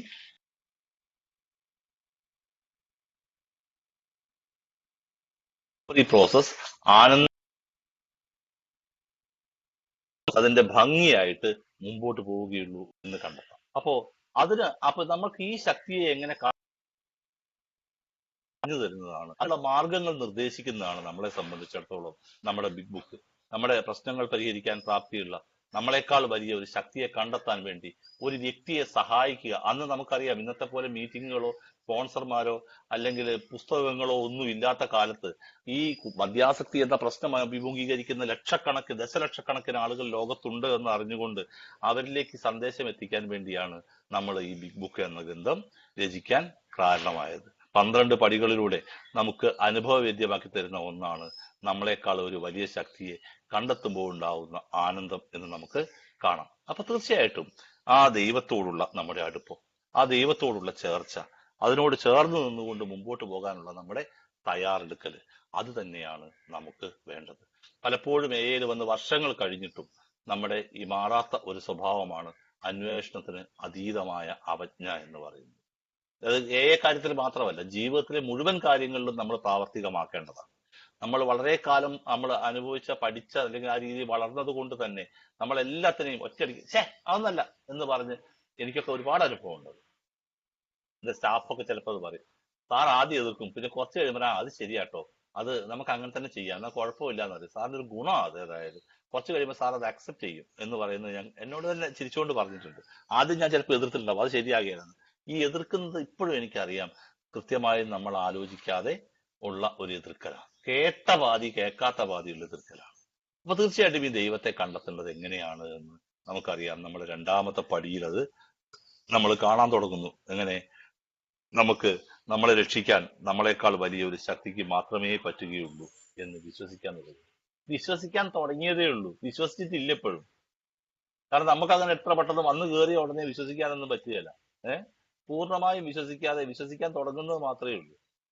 അത് ആ പ്രയോഗം തന്നെ പുസ്തകത്തിൽ കിടക്കുന്നത് അങ്ങനെ തന്നെയാണല്ലോ. 3-ാമത്തെ പടിയിലാവുമ്പോൾ നമുക്ക് ഈ 12 പടികളും ഈ പറഞ്ഞ നമ്മളെക്കാൾ വലിയൊരു ശക്തിയെ കണ്ടെത്താൻ വേണ്ടിയുള്ള മാർഗങ്ങളാണ്. അങ്ങനെ പോകുമ്പോൾ നമുക്ക് ഈ വലിയ ശക്തിയെ അന്വേഷിച്ച് കണ്ടെത്തി ആ ശക്തിയുടെ സഹായത്തോടെ നമ്മുടെ പ്രശ്നത്തിന്, ഏത് പ്രശ്നം, നമ്മുടെ അനിയന്ത്രിതമായ ജീവിതം എന്ന പ്രശ്നത്തിന് അനിയന്ത്രിതമായ സ്വഭാവങ്ങളെയും അല്ല നമ്മുടെ വ്യക്തിപരമായ മറ്റു പ്രശ്നങ്ങളെയും ഒക്കെ പരിഹരിച്ചുകൊണ്ട് നല്ല ഒരു മനുഷ്യനായി ലിവ് ആൻഡ് ലെറ്റ് ലിവ് എന്ന് പറയുന്ന പോളിസിയിലൂടെ മുമ്പോട്ട് പോകുന്ന തരത്തിലുള്ള ഒരാളായി മാറാൻ നമുക്ക് കഴിയും. അതിനുവേണ്ടി രണ്ടാമത്തെ പടിയിലെത്തുമ്പോൾ ഒന്നാമത്തെ പടി നമ്മൾ നേരത്തെ പറഞ്ഞു, വിശ്വസിക്കാൻ തുടങ്ങുന്നു. പതുക്കെ മൂന്നാമത്തെ പടിയിലെത്തുമ്പോൾ നമുക്ക് കാണാം ഞങ്ങളുടെ ഇച്ഛയും ജീവിതവും ഞങ്ങൾ മനസ്സിലാക്കുന്ന ദൈവത്തിന്റെ സംരക്ഷണത്തിൽ വിട്ടുകൊടുക്കാൻ തീരുമാനിച്ചു. ഞാനിപ്പോ വളരെ നന്ദിയോടെ ഓർക്കുന്നു ബ്രഹ്മാനന്ദനെ. കാരണം എന്റെ മുമ്പിലുള്ള 12 പടികളുടെ ഈ ക്യാപ്ഷൻ, ഈ ചെറിയൊരു ലീഫ്ലെറ്റ് അവര് തിരുവനന്തപുരത്ത് ഇന്റർനാഷണൽ കൺവെൻഷന്റെ ഭാഗമായി ചെയ്തതാണ്. 2010 13 14 ഫെബ്രുവരിയിൽ നടന്ന. അന്ന് ബ്രഹ്മാനന്ദൻ എനിക്ക് പലർക്കും കൊടുക്കാനായിട്ടൊക്കെ അതാണെങ്കിലും ഒന്ന് രണ്ടെണ്ണം ഞാൻ എടുത്തു വെച്ചിരുന്നു. ഇപ്പോഴും ഞാൻ എന്റെ ബിഗ് ബുക്കിൽ വെക്കുന്ന സംഭവം ഇത് തന്നെയാണ്. അതാ ഇപ്പൊ എന്റെ മുമ്പിലുള്ളത്. ബ്രഹ്മാനന്ദന്റെ ഒച്ച നേരത്തെ കേട്ടു, താങ്ക് യു. അപ്പോ ഞങ്ങളുടെ ഇച്ഛയും ജീവിതവും ഞങ്ങൾ മനസ്സിലാക്കുന്ന ദൈവത്തിന്റെ സംരക്ഷണത്തിൽ വിട്ടുകൊടുക്കാൻ തീരുമാനിച്ചു.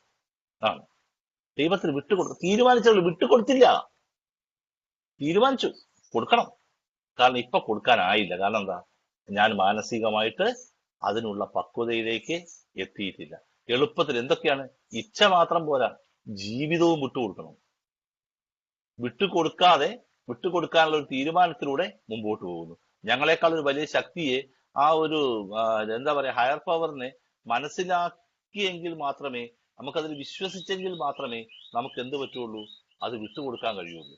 അപ്പൊ അങ്ങനെ മനസ്സിലാക്കുകയും വിശ്വസിക്കുകയും ചെയ്യാത്തത് കൊണ്ട് ആ ഒരു ചിലപ്പോൾ ചിലരൊക്കെ ഈ തീരുമാനം വെച്ചുകൊണ്ട് വളരെ വർഷങ്ങൾ പോകും. വർഷങ്ങൾ കഴിഞ്ഞ ആൾക്കാർ എന്നോട് ചോദിച്ചിട്ടുണ്ട്, പക്ഷെ ഈ മൂന്നാം പടി എന്ന് പറഞ്ഞാൽ എന്താ ഈ വിട്ടുകൊടുക്കുക, എല്ലാം വിട്ടുകൊടുക്കണം എന്ന് പറഞ്ഞാൽ എന്താ വിട്ടുകൊടുക്കുക? പക്ഷേ നമ്മളത് അന്വേഷിച്ചാൽ നമ്മുടെ ഉള്ളിൽ തന്നെ ഉൾവിളി പോലെ വരും എന്തൊക്കെയാണ് നമ്മൾ വിട്ടുകൊടുക്കേണ്ടതെന്ന്.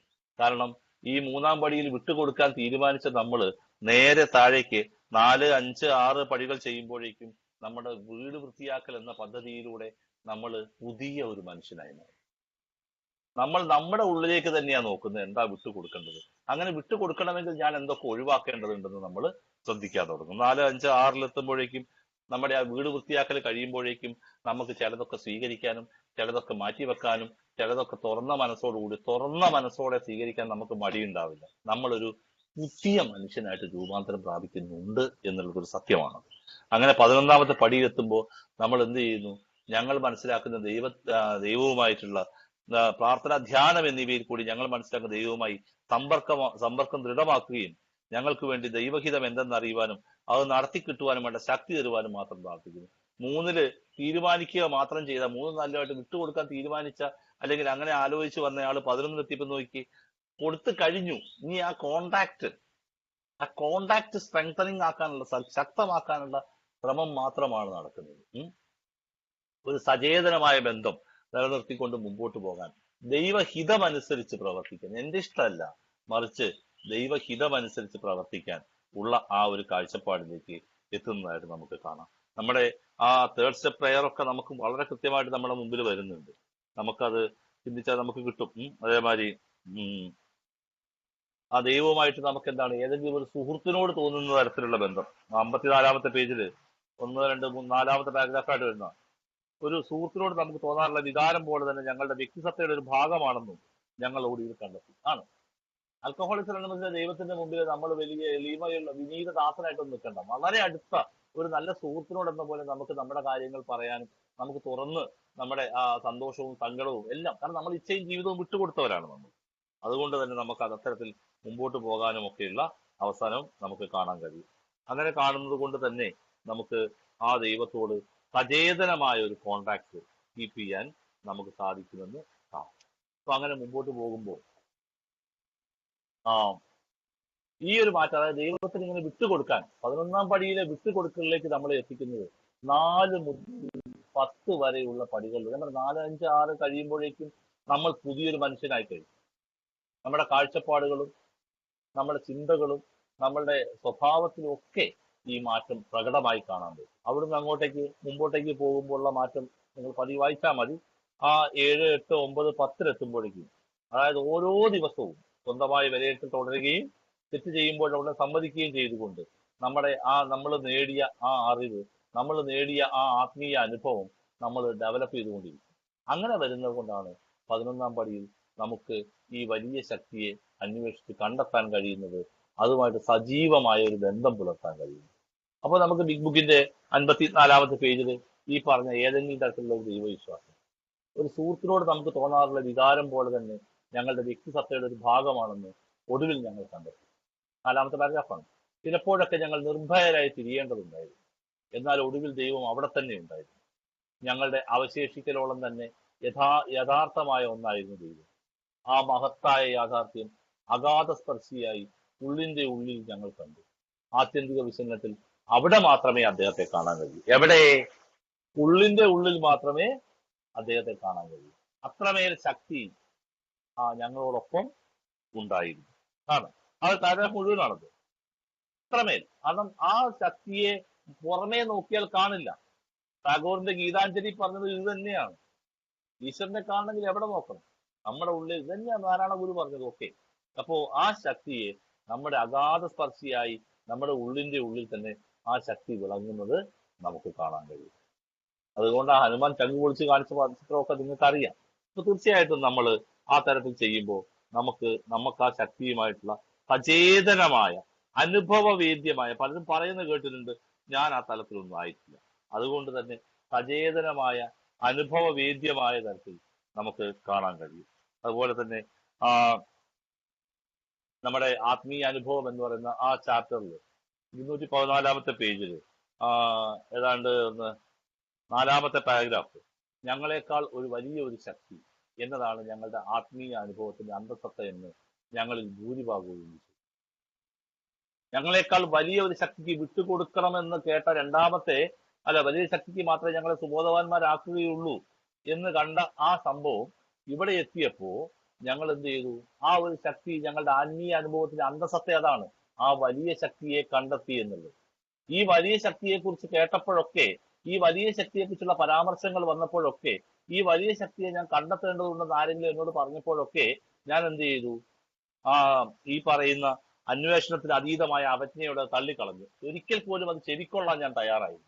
അത് എന്റെ കുഴപ്പം, എന്റെ കുടിയുടെ കുഴപ്പമായിരിക്കാം, എന്തും ആവട്ടെ, അത് നമ്മൾ പറയുന്നില്ല. പക്ഷെ ഇവിടെ വന്നപ്പോ പതുക്കെ ഗ്രാജുവൽ പ്രോസസ്സാണത്. പതുക്കെ ഞാൻ ഈ പറയുന്ന വിധത്തിലൂടെ വന്നു കഴിഞ്ഞപ്പോ ഞങ്ങളെക്കാൾ വലിയ ഒരു ശക്തി എന്നത് എന്താണ്? ഞങ്ങളുടെ ആത്മീയ അനുഭവത്തിന്റെ അന്തസത്ത അതാണ് എന്ന് ഞങ്ങൾ വിശ്വസിച്ചു. കൂടുതൽ വിശ്വാസികളായ അംഗങ്ങൾ ഇതിനെ ദൈവബോധം എന്ന് വിളിക്കുന്നു. നിങ്ങൾ അങ്ങനെ വിളിച്ചോളണമെന്നൊന്നുമില്ല.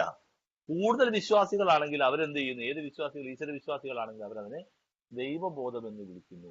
മതവിശ്വാസികൾ അതിനെ പ്രപഞ്ചം മുഴുവൻ നിറഞ്ഞു നിൽക്കുന്ന സൃഷ്ടാവായതിന്റെ ആ ഒരു അംശമായിട്ട്, ഓരോ ജീവനിലും കുടികൊള്ളുന്ന മനുഷ്യാത്മാവായിട്ടൊക്കെ അതിനെ അങ്ങനെ പറയുന്നു. അതെന്തോ ആവട്ടെ, നമുക്കതിനെക്കുറിച്ച് ബോധേടാവേണ്ട ആവശ്യമില്ല. അപ്പോ അങ്ങനെ പോകുമ്പോഴാണ് നമ്മൾ തീർച്ചയായിട്ടും ദൈവത്തെ കണ്ടെത്തലിലൂടെ നമ്മളെ തന്നെ കണ്ടെത്തുന്നു. ബിൽ ഡോസ്റ്റൺ, അതായത് AA നമ്പർ 3, നിങ്ങൾക്ക് വേണ്ടി ഒരു വീക്ഷണം എന്ന് പറയുന്ന അധ്യായത്തിൽ AA നമ്പർ 3 ആയ ബിൽ ഡോസ്റ്റൺ ദൈവത്തെ കുറിച്ച് പറയുന്നുണ്ട്. 164ാമത്തെ പേജിലാണ് വന്നത്. അയാൾ ദൈവത്തെ കണ്ടെത്തിയിട്ടുണ്ടായിരുന്നു. ദൈവത്തെ കണ്ടെത്തലിലൂടെ അയാൾ തന്നെ കണ്ടെത്തുകയായിരുന്നു. അപ്പോ നമ്മൾ നമ്മളെ തിരിച്ചറിയുന്നതിലൂടെ, എങ്ങനെ തിരിച്ചറിയുക? യഥാർത്ഥ രൂപത്തിൽ തിരിച്ചറിയുന്നതിലൂടെ, യഥാർത്ഥമായ രീതിയിൽ നമ്മൾ നമ്മളെ തിരിച്ചറിയുന്നതിലൂടെ നമ്മൾ നമ്മുടെ ഈശ്വരനെ കണ്ടെത്തുകയാണ് ചെയ്യുന്നത്.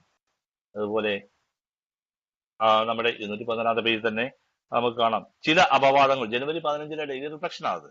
ചില അപവാദങ്ങൾ ഒഴിച്ചാൽ ഞങ്ങളുടെ അംഗങ്ങളെല്ലാം തന്നെ നിസ്സംശയമായ ഒരു ആന്തരിക ചോദനയെ തുറന്നു വിട്ടു എന്നും അവർ അതിനെ ഞങ്ങളെക്കാൾ വലിയ ഒരു ശക്തി എന്ന ആശയവുമായി പൊരുത്തപ്പെടുത്തിയിരിക്കുന്നു എന്നും കാണാവുന്നതാണ്. അതും 3ാമത്തെ പാരഗ്രാഫിന്റെ ഏറ്റവും അവസാനത്തെ ഭാഗമാണ്. അത് ജനുവരി 15 DR ആണ്, ഡെയിലി റിഫ്ലക്ഷൻ ആണ്. ചില അപവാദങ്ങൾ ഒഴിച്ചാൽ, ചില എക്സെപ്ഷൻസ് ഒക്കെ ഉണ്ട്. അത് ഒഴിച്ചാൽ ഞങ്ങളുടെ അംഗങ്ങളെല്ലാം തന്നെ നിസ്സംശയമായ ഒരു ആന്തരിക ചേതനയെ തുറന്നു വിട്ടു എന്നും അവർ അതിനെ ഞങ്ങളെക്കാൾ വലിയൊരു ശക്തി എന്ന ആശയവുമായി പൊരുത്തപ്പെടുത്തി ആണ്. നമ്മുടെ ഉള്ളിലെ ചോദനയെ, നമ്മുടെ ചിന്തകളെ, നമ്മുടെ കാഴ്ചപ്പാടുകളെയൊക്കെ തുറന്നു വിട്ട് അത് നമ്മളെക്കാൾ വലിയൊരു ശക്തിയുമായി കണക്റ്റഡ് ആക്കാൻ നമുക്ക് കഴിഞ്ഞു എന്നറിയാം. അപ്പോൾ ഇത് കണ്ടെത്തിയവരെ കുറിച്ച് ബിഗ് ബുക്കിന്റെ 62ാമത്തെ പേജിലൊക്കെ പറഞ്ഞിട്ടുണ്ട്. ഞങ്ങളുടെ ഉള്ളിൽ പ്രവഹിക്കുന്ന പുതിയ ശക്തി ഞങ്ങൾ അറിഞ്ഞപ്പോൾ, മനസമാധാനം ഞങ്ങൾ ആസ്വദിച്ചപ്പോൾ, ജീവിതത്തെ വിജയകരമായി നേരിടാമെന്ന് ബോധവാന്മാരായി തീർന്നപ്പോൾ, ഇന്നതിനെക്കുറിച്ചും നാളെയെക്കുറിച്ചും ഇനി അങ്ങോട്ടുള്ളതിനെ കുറിച്ചുമുള്ള ഭയം ഞങ്ങളെ വിട്ടൊഴിയാൻ തുടങ്ങി. ഞങ്ങൾ പുനർജനിക്കപ്പെട്ടു. അതാണ് ഏറ്റവും പ്രധാനപ്പെട്ട പ്രശ്നം. അറുപത്തി ആ നമ്മുടെ ബിഗ് ബുക്കിന്റെ 62ാമത്തെ പേജിൽ എത്ര രണ്ടാമത്തെ പാരഗ്രാഫിൽ പറയുന്നതാണത്. നമ്മുടെ അവിടെയാണ് നമ്മുടെ തേർഡ് സ്റ്റെപ്പ് പ്രെയർ എന്ന് പറയുന്ന സംഭവം വരുന്നത്. തേർഡ് സ്റ്റെപ്പ് പ്രെയർ ആണ്. അതായത് ദൈവമേ അങ്ങ് ആഗ്രഹിക്കുന്ന പോലെ പ്രവർത്തിപ്പിക്കുന്നു എന്ന് പറഞ്ഞതുപോലെ നമ്മൾ പുനർജനിക്കപ്പെട്ടു. നമ്മൾ നമ്മുടെ ഉള്ളിൽ പ്രവഹിക്കുന്ന ശക്തിയെ കണ്ടെത്തിയപ്പോഴാണ്, ഈ ഒരു പുനർജന്മം സാധ്യമാവുമ്പോഴാണ് നമുക്ക് നമ്മുടെ പുതിയ ജീവിതത്തെ നമുക്ക് പുതിയ രീതിയിൽ കാണാൻ കഴിയും. അങ്ങനെ നമുക്ക് മാനസികവും ശാരീരികവും ആത്മീയവുമായ ഒരു പുതിയ നമുക്കിങ്ങനെ മാനസികവും ശാരീരികവും ആത്മീയവുമായ പുതിയൊരു ട്രാൻസ്ഫോർമേഷനിലൂടെ അല്ലെ പുതിയൊരു മാറ്റത്തിലൂടെ ശാരീരികമായ മാറ്റമുണ്ട്, സൈക്കിക് ചേഞ്ച്, നമുക്ക് മാനസികമായ മാറ്റമുണ്ട്, സ്പിരിച്വലി, മോറൽ, എല്ലാ തരത്തിലുമുള്ള ഒരു പുതിയ മാറ്റത്തിലൂടെ നമ്മുടെ ബിഗ് ബുക്ക് പേജ് 62 പറയുന്നത് എന്താണ്? ആ ശക്തിയെ തിരിച്ചറിഞ്ഞപ്പോൾ, മനസ്സമാധാനം ഞങ്ങൾ ആസ്വദിച്ചപ്പോൾ, ജീവിതത്തിൽ അന്നോളം അറിയാത്ത മനസ്സമാധാനം, എപ്പോഴൊക്കെയോ കുടിച്ച് നല്ല ഫോൺ തിരിഞ്ഞപ്പോൾ മനസ്സമാധാനം ഉണ്ടായെന്നൊക്കെ നമ്മൾ പറഞ്ഞെങ്കിലും സുബോധത്തോടു കൂടി ആ മനസ്സമാധാനം ആസ്വദിച്ചു. ആ വാക്ക് എനിക്ക് വല്ലാതെ സ്ട്രൈക്ക് ചെയ്തൊരു വാക്കാണ്. മനസ്സമാധാനം ആസ്വദിച്ചപ്പോൾ ജീവിതത്തെ വിജയകരമായി നേരിടാമെന്ന് ബോധവാന്മാരെ ആണ്. എന്ത് പ്രതിസന്ധി ഉണ്ടെങ്കിലും ഈ ജീവിതത്തെ ജീവിച്ചുകൊണ്ട് തന്നെ മുമ്പോട്ട് പോകാൻ പറ്റുമെന്ന് ഞങ്ങൾക്ക് മനസ്സിലായി കഴിഞ്ഞപ്പോൾ ഇന്നതിനെക്കുറിച്ചും നാളെയെക്കുറിച്ചും ഇനി അങ്ങോട്ടുള്ളതിനെ കുറിച്ചുമുള്ള ഭയം ഞങ്ങളെ വിട്ടൊഴിയാൻ തുടങ്ങി. ഞങ്ങൾ പുനർജനിക്കപ്പെട്ടു. ഇതാ 3-ാം പടി. ഈ മൂന്ന് ഭയവും ഇന്നതിനെക്കുറിച്ചും നാളെയെക്കുറിച്ചും ഇനി അങ്ങോട്ടുള്ളതിനെ കുറിച്ചുള്ള ഭയം ഇല്ലാണ്ടായാൽ നമ്മൾ ഇച്ഛയും ജീവിതവും ഞങ്ങൾ വിശ്വസിക്കുന്ന ദൈവത്തിന്റെ സംരക്ഷണത്തിൽ വിട്ടുകൊടുത്തു കഴിഞ്ഞു. ഈ ഭയമുള്ളത് കൊണ്ടാണ് നമുക്ക് വിട്ടുകൊടുക്കാൻ പേടി. നമ്മൾ എന്തുകൊണ്ടാണ് നമ്മുടെ കുട്ടി സൈക്കിൾ ചവിട്ടാൻ പഠിക്കുമ്പോൾ സൈക്കിളിന്റെ ബാക്കിൽ സീറ്റ് നമ്മളിങ്ങനെ പിടിച്ച് ഓടിപ്പിക്കാന്ന് വിചാരിക്കുക. നമ്മൾ എന്തുകൊണ്ടാണ് കൈയൊന്നും എടുത്തു അപ്പൊ തന്നെ ചാടി പിടിക്കുന്നത്? കൊച്ചു വീണ് പോകുമോ എന്ന പേടികൊണ്ടാണ്. ആ സമയം 2 പിള്ളേരാ പഠിപ്പിക്കുന്നതിന് ശ്രദ്ധിച്ചു നോക്കിയാൽ നിങ്ങൾ, ആ കൊച്ചങ്ങ് കൈ പിടിച്ചാൽ ഇപ്പോൾ ഒരു വീഴില്ലെങ്കിൽ അവനെ ചവിട്ടി പഠിച്ചു. ഭയം നമ്മളെ എല്ലാത്തിൽ നിന്നും പിന്നോട്ട് വലിക്കുന്നു. നമുക്ക് ഉള്ള ഏറ്റവും വലിയ പ്രശ്നമാണ് ഭയം. നമ്മുടെ ഒരു വലിയ പ്രശ്നമാണ്, ആൽക്കഹോളിക്സിന് മുമ്പിലെ വലിയ ഒരു പ്രശ്നമാണ് ഭയം എന്ന് പറയുന്നത്. ക്രോധവും ഭയവും, ദേഷ്യത്തിന്റെ പ്രൊഡക്റ്റാണ് ഭയവും. ആ ഭയം എന്ന് പറയുന്നത്, ഭയത്തെ പ്രതിരോധിക്കാൻ വേണ്ടി നമ്മൾ ക്രോധത്തിലേക്ക് പോകുന്നത്. അപ്പൊ ആ ഭയം നമ്മളെ വിട്ടൊഴിയണമെങ്കിൽ പേജ് 62 പറയുന്ന നമ്മുടെ ഉള്ളിൽ പ്രവഹിക്കുന്ന, നമ്മുടെ ഉള്ളിലുണ്ട് ആ ശക്തി, നമ്മൾ അതിനെ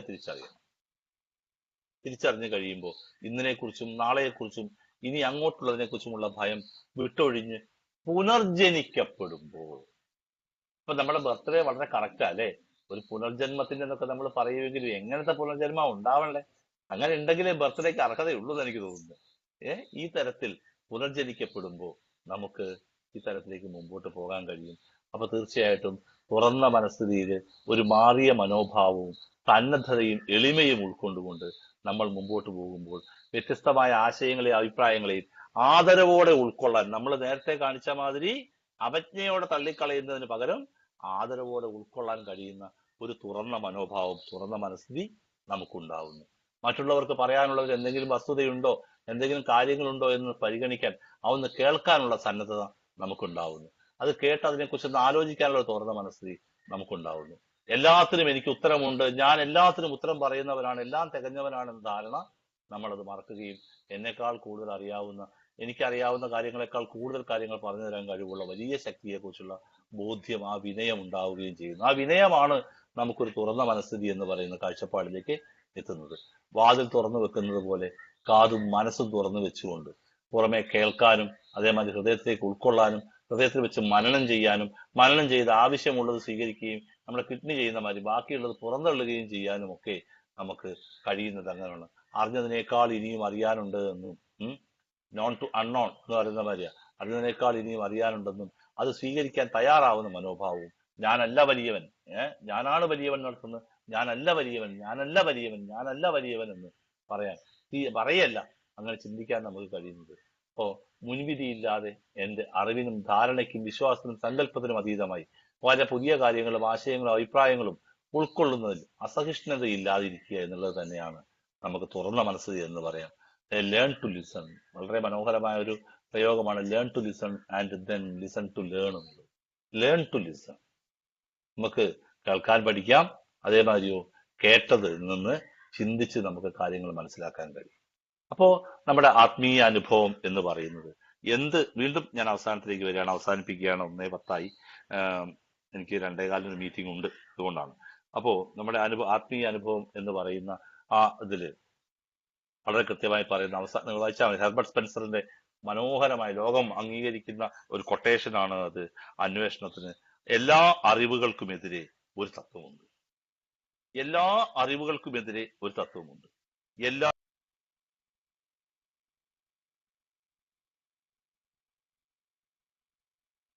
ഇതില് എല്ലാ അറിവുകൾക്കുമെതിരെ ഒരു തത്വമുണ്ട്, എല്ലാ വാദങ്ങൾക്കുമെതിരെ ഒരു തെളിവുമുണ്ട്. അത് മനുഷ്യർ നിലനിർത്തുന്നു. അതാണ് അന്വേഷണത്തിന് അതീതമായ അവജ്ഞ. അതാണ് അന്വേഷണത്തിന് അതീതമായ അവജ്ഞ അല്ലെങ്കിൽ വെറുപ്പ്. അപ്പോ നമ്മൾ തീർച്ചയായും എന്തിനേയും അന്വേഷിച്ച് അതിന്റെ നിജസ്ഥിതി അറിഞ്ഞതിന് ശേഷം മാത്രമേ നമുക്കതിനെ അതിന്റെ യഥാർത്ഥത്തിൽ തള്ളിക്കളയുകയോ സ്വീകരിക്കുകയോ ചെയ്യേണ്ടതുള്ളൂ. അങ്ങനെയുള്ള ഒരു മനസ്ഥിതിയിലേക്ക് എത്താൻ നമുക്ക് കഴിയട്ടെ. ആൽക്കഹോളിക് ആയ ഒരാളെ സംബന്ധിച്ചിടത്തോളം അത്തരം ഒരു മനസ്ഥിതിയിലേക്ക് എത്തുന്നത് നമ്മളെക്കാൾ വലിയ ഒരു ശക്തിയിലേക്ക് വിലയം പ്രാപിക്കുമ്പോൾ ആ വലിയ ശക്തിയുമായി അടുത്ത ബോധപൂർവമായ ആ ഒരു ബന്ധം സ്ഥാപിക്കുമ്പോഴാണ് നമ്മൾ നമ്മളെ തിരിച്ചറിയുകയും നമ്മുടെ കുറവുകൾ തിരിച്ചറിയുകയും നമ്മുടെ മറ്റു കേൾക്കേണ്ടതുണ്ടെന്നും കാണേണ്ടതുണ്ടെന്നും മനസ്സിലാക്കുകയും ചെയ്യുക. അതുകൊണ്ട് തന്നെ എയിലെ നമ്മുടെ ABC എന്ന് പറഞ്ഞ 3 കാര്യങ്ങളും, അതുപോലെ ആദ്യം പറഞ്ഞ തുറന്ന മനസ്ഥിതിയും, ആ പവർലെസ് ആണ് എന്നുള്ള ആ ബോധവും, എന്നേക്കാൾ വലിയൊരു ശക്തിയുടെ സഹായം വേണമെന്നുള്ള തിരിച്ചറിവും ഉണ്ടായിക്കൊണ്ട് നമുക്ക് ആ കാര്യങ്ങളെ മനസ്സിലാക്കിക്കൊണ്ട് മുമ്പോട്ട് പോകാൻ നമ്മുടെ തന്നെ ജീവിതത്തെ, മറ്റുള്ളവരുടെ ജീവിതമല്ല, നമ്മുടെ തന്നെ ജീവിതത്തെ ഈ പറഞ്ഞ ദൈവവുമായിട്ട് സചേതനമായ ബന്ധത്തിലെത്തിക്കാനും നമ്മുടെ ഭയം ഞങ്ങളെ വിട്ടൊഴിയാൻ തുടങ്ങിയെന്ന് 62ാമത്തെ പേജിൽ പറഞ്ഞതുപോലെ നമുക്ക് ഭയം വിട്ടൊഴിഞ്ഞ് പുനർജനിക്കാനും കഴിയട്ടെ എന്ന് ആശംസിക്കുന്നു. ഈ പ്രതിബന്ധങ്ങൾക്കിടയിലൊക്കെ അതിന്റെ പുറകെ കളിച്ച് എന്താ പറയാ ബ്ലൂ ജീൻസിനെ ഉണ്ടാക്കിക്കൊണ്ടുവന്ന ഹരിദാസിനും ഈ സമയത്തും എന്നോടൊപ്പമായിരിക്കുന്ന നിങ്ങൾ ഓരോരുത്തരോടും ഉള്ള നന്ദി അർപ്പിക്കുന്നു. അതോടൊപ്പം തന്നെ ഈ പറഞ്ഞു, ഞാൻ നേരത്തെ വീണ്ടും ആവർത്തിക്കുന്നു, ഇന്നിനെക്കുറിച്ചും നാളെക്കുറിച്ചും ഇനി അങ്ങോട്ടുള്ളതിനെ കുറിച്ചുമുള്ള ഭയം ഞങ്ങളെ വിട്ടൊഴിയാൻ തുടങ്ങണം. വിട്ടൊഴിയണം, അത് സംശയം വേണ്ട. അത് വിട്ടൊഴിയണമെങ്കിൽ 3ാമത്തെ പടി കൃത്യമായി നമുക്ക് ചെയ്യാൻ കഴിയണം. 3ാമത്തെ പടിയുടെ അത്ഭുതം അവിടെയാണ്. അപ്പോ ഞങ്ങൾ പുനർജനിക്കപ്പെട്ടു. നമുക്ക് ഓരോരുത്തർക്കും വീണ്ടും ഒരു റീബേർത്ത് ആഘോഷിക്കാൻ കഴിയട്ടെ എന്ന് ആശംസിക്കുന്നു. എല്ലാവർക്കും നന്ദി. Thank you sir, thank you very much. തീർച്ചയായിട്ടും ആൽക്കഹോളിക് അനോണിമസിന്റെ ഒരു ആത്മീയ ആശയങ്ങൾ തന്നെയാണ് മാഷ് ഇവിടെ നമ്മളുമായിട്ട് പങ്കുവച്ചത്. എല്ലാവരും പുസ്തകത്തിന്റെ 2ാമത്തെ അനുബന്ധം ആത്മീയ അനുഭവം എന്ന് പറയുന്ന ഞാൻ നേരത്തെ പറഞ്ഞു, മാഷ് പറഞ്ഞപ്പം ഹെർബർട്ട് സ്പെൻസർ എഴുതിയിട്ടുള്ള ഒരു പേജുള്ള ഒരു ഖണ്ഡികയുണ്ട്. അതൊന്ന് വായിച്ചു നോക്കിയാൽ ഇന്നത്തെ മാഷ് പറഞ്ഞതുമായിട്ട് ബന്ധപ്പെട്ടുകൊണ്ട് ഒത്തിരി ആശയങ്ങൾ നമ്മുടെ ഉള്ളിലേക്ക് കടന്നു ചെല്ലും. തീർച്ചയായിട്ടും ഇത് നമുക്ക് ഉപകാരമാകും. ആൽക്കഹോളിക് അനോണിമസിന്റെ ഇപ്പൊ ഞാനൊക്കെ എന്റെയൊക്കെ സംശയങ്ങൾക്ക് ഒത്തിരി ഉത്തരങ്ങൾ ഇതിൽ നിന്ന് കിട്ടിയിട്ടുള്ളതാണ്. ഞങ്ങളെയൊക്കെ വലിയ ഒരു ശക്തി എന്നതാണ് ഞങ്ങളുടെ ആത്മീയ അനുഭവത്തിന്റെ അന്തസത്ത എന്ന് പറയുന്നത്. കൂടുതൽ വിശ്വാസികളായ ഞങ്ങളുടെ അംഗങ്ങൾ ഇതിനെ ദൈവബോധം എന്ന് വിളിക്കുന്നു എന്നുള്ള ആശയത്തേക്ക് എത്തും. തീർച്ചയായിട്ടും മാഷ് വളരെ നല്ല രീതിയിൽ തന്നെ അത് നമുക്ക് എത്തിച്ചു തന്നിട്ടുണ്ടെന്ന് ഞാൻ വിശ്വസിക്കുന്നു. എനിക്ക് അത് ഒത്തിരി ഉപകാരപ്പെട്ടിട്ടുണ്ട്. അത് ഇനിയും കേൾക്കുമ്പോൾ ഞാൻ റെക്കോർഡ് ചെയ്യുന്നതാണ്. അതൊക്കെ ഇനിയും എനിക്കിത് കേൾക്കാനായിട്ട് ഒത്തിരി ഇനിയും മനസ്സിലാക്കാൻ സാധിക്കും. തീർച്ചയായിട്ടും ഇത് വലിയൊരു ആഴത്തിലുള്ള ഒരു ആശയം തന്നെയാണ്. ഞങ്ങളെയൊക്കെ വലിയൊരു ശക്തിയെ കണ്ടെത്തുക. ഇവിടെ ഇതുമായി ബന്ധപ്പെട്ടുകൊണ്ട് ഞാനൊരു ചെറിയൊരു ഒരു ലേഖനം വായിക്കേണ്ടായി. അതായത് ഒരു സ്ഥലത്തെ പറ്റിയിട്ട്, ഒരു സ്ഥലം അറിയാതെ കണ്ട് ഉള്ള ഒരു സ്ഥലത്തെ പറ്റിയിട്ട് എന്റെ അടുത്ത് ഒരാൾ പറഞ്ഞു തരുമ്പോ ഞാൻ അതിനെതിരായിട്ട് പിന്നെ അവിടെ പോയാലാണല്ലോ ഇപ്പൊ അത് നടക്കുന്നു ഇത് നടക്കുന്നു അവിടെ അങ്ങനെ ഇതൊക്കെ വെറുതെ പറയുന്നതാണ് എന്ന് പറഞ്ഞു നിൽക്കുന്ന ഒരു സ്വഭാവം. പക്ഷെ അവിടെ ഞാൻ അവിടെ ചെല്ലാൻ നിർബന്ധിതനാകും. ആ പരിതസ്ഥിതിയിൽ എത്തുന്ന സമയത്ത് എന്നെ അത്ഭുത പരതന്ത്രനാക്കുന്ന ഒരു സ്ഥിതിവിശേഷം ഉണ്ടാവുന്നുണ്ട്. ആത്മീയമായ ഉണർവ് എന്നൊക്കെ പറയുന്നത് അതായിരിക്കണമെന്ന് വിശ്വസിക്കുന്നു. അറിയാതെ കണ്ട് നമ്മൾ എന്തിനേയും മാറ്റി നിർത്തുന്ന ആ പ്രവണതയിൽ നിന്ന് അറിയാനായിട്ട് പരിശ്രമിക്കുക. ഞാൻ ഇതിനെ കൗട്ടി വായിച്ചത് എന്തിനാത്തിനെയും എതിർക്കുന്ന സ്വഭാവം മാറ്റി വെച്ചുകൊണ്ട് മുൻപേ പോയവർ പറഞ്ഞു തന്നത് അവർ അനുഭവിച്ച കാര്യങ്ങളാണ്. അത് എന്തുകൊണ്ട് എനിക്ക് അറിയാനുള്ള ഒരു ആഗ്രഹം എന്നിൽ ഉണ്ടാക്കുക, അതുമായിട്ട് പൊരുത്തപ്പെടാനും അതിനെ ആവാഹിച്ചെടുക്കേണ്ടതുണ്ട്. ഞാൻ ആ ഒരു ആശയത്തിലേക്ക് എത്താൻ സാധിച്ചു. പക്ഷേ വളരെ നന്ദി, വളരെ സന്തോഷമുണ്ട്. തീർച്ചയായിട്ടും ഇതുമായിട്ട് ഇനി ബന്ധപ്പെട്ടുകൊണ്ട് നമുക്ക് ആദ്യം തന്നെ നമ്മുടെ ഡോക്ടർ സാറ് എത്തിയിട്ടുണ്ട്. ഏത് പരിപാടി ഉണ്ടെങ്കിലും മുൻകൂട്ടി തന്നെ അദ്ദേഹം എത്തും. അപ്പോ അദ്ദേഹത്തെ ഞാൻ 2 വാക്ക് സംസാരിക്കാനായിട്ട് ഡോക്ടർ CK ഗോപാലൻ സാറെ ഹാർദമായിട്ട് സ്വാഗതം ചെയ്യണം. ഡോക്ടർ ഉണ്ടായിരുന്നു. ഡോക്ടർ ഉണ്ടായിരുന്നു. ഞാൻ ശ്രദ്ധിച്ചില്ല. ഡോക്ടർ 9-10 മണി തൊട്ടേ ചോദിച്ചോളൂ കേറാൻ പറ്റുന്നില്ല എന്ന്. സാറേ മൈക്ക് ഓഫാ. അദ്ദേഹത്തിന് ശരിയാകും. ഇപ്പൊ കേൾക്കുന്നുണ്ടോ? ഉണ്ട് സാർ, ഉണ്ട് സാറേ. ഞാൻ അറിഞ്ഞില്ല കേട്ടോ. ഓക്കെ. വിനോദ് മാഷെ, വണ്ടർഫുൾ പ്രസന്റേഷൻ. വളരെ വളരെ നല്ല ഒരു പ്രസന്റേഷൻ ആണ്. അതുപോലെ ഇന്ന് ഈ പ്രോഗ്രാം ശരിയാക്കി എടുത്ത് ഹരിദാസ് അഭിനന്ദനം അറിയിക്കുന്നു. ഏതായാലും ഞാൻ വിചാരിച്ചത് നടക്കുമെന്ന് തോന്നുന്നില്ല എന്ന് വിചാരിച്ച്. അല്ല, നമ്മുടെ ഏടെ പ്രോഗ്രാമിനൊന്നും തുടക്കത്തിലൊരു തടസ്സം വന്നാലും അവസാനം അത് മുമ്പോട്ട് പോകില്ല. അങ്ങനെയാണല്ലോ കാണുന്നത്.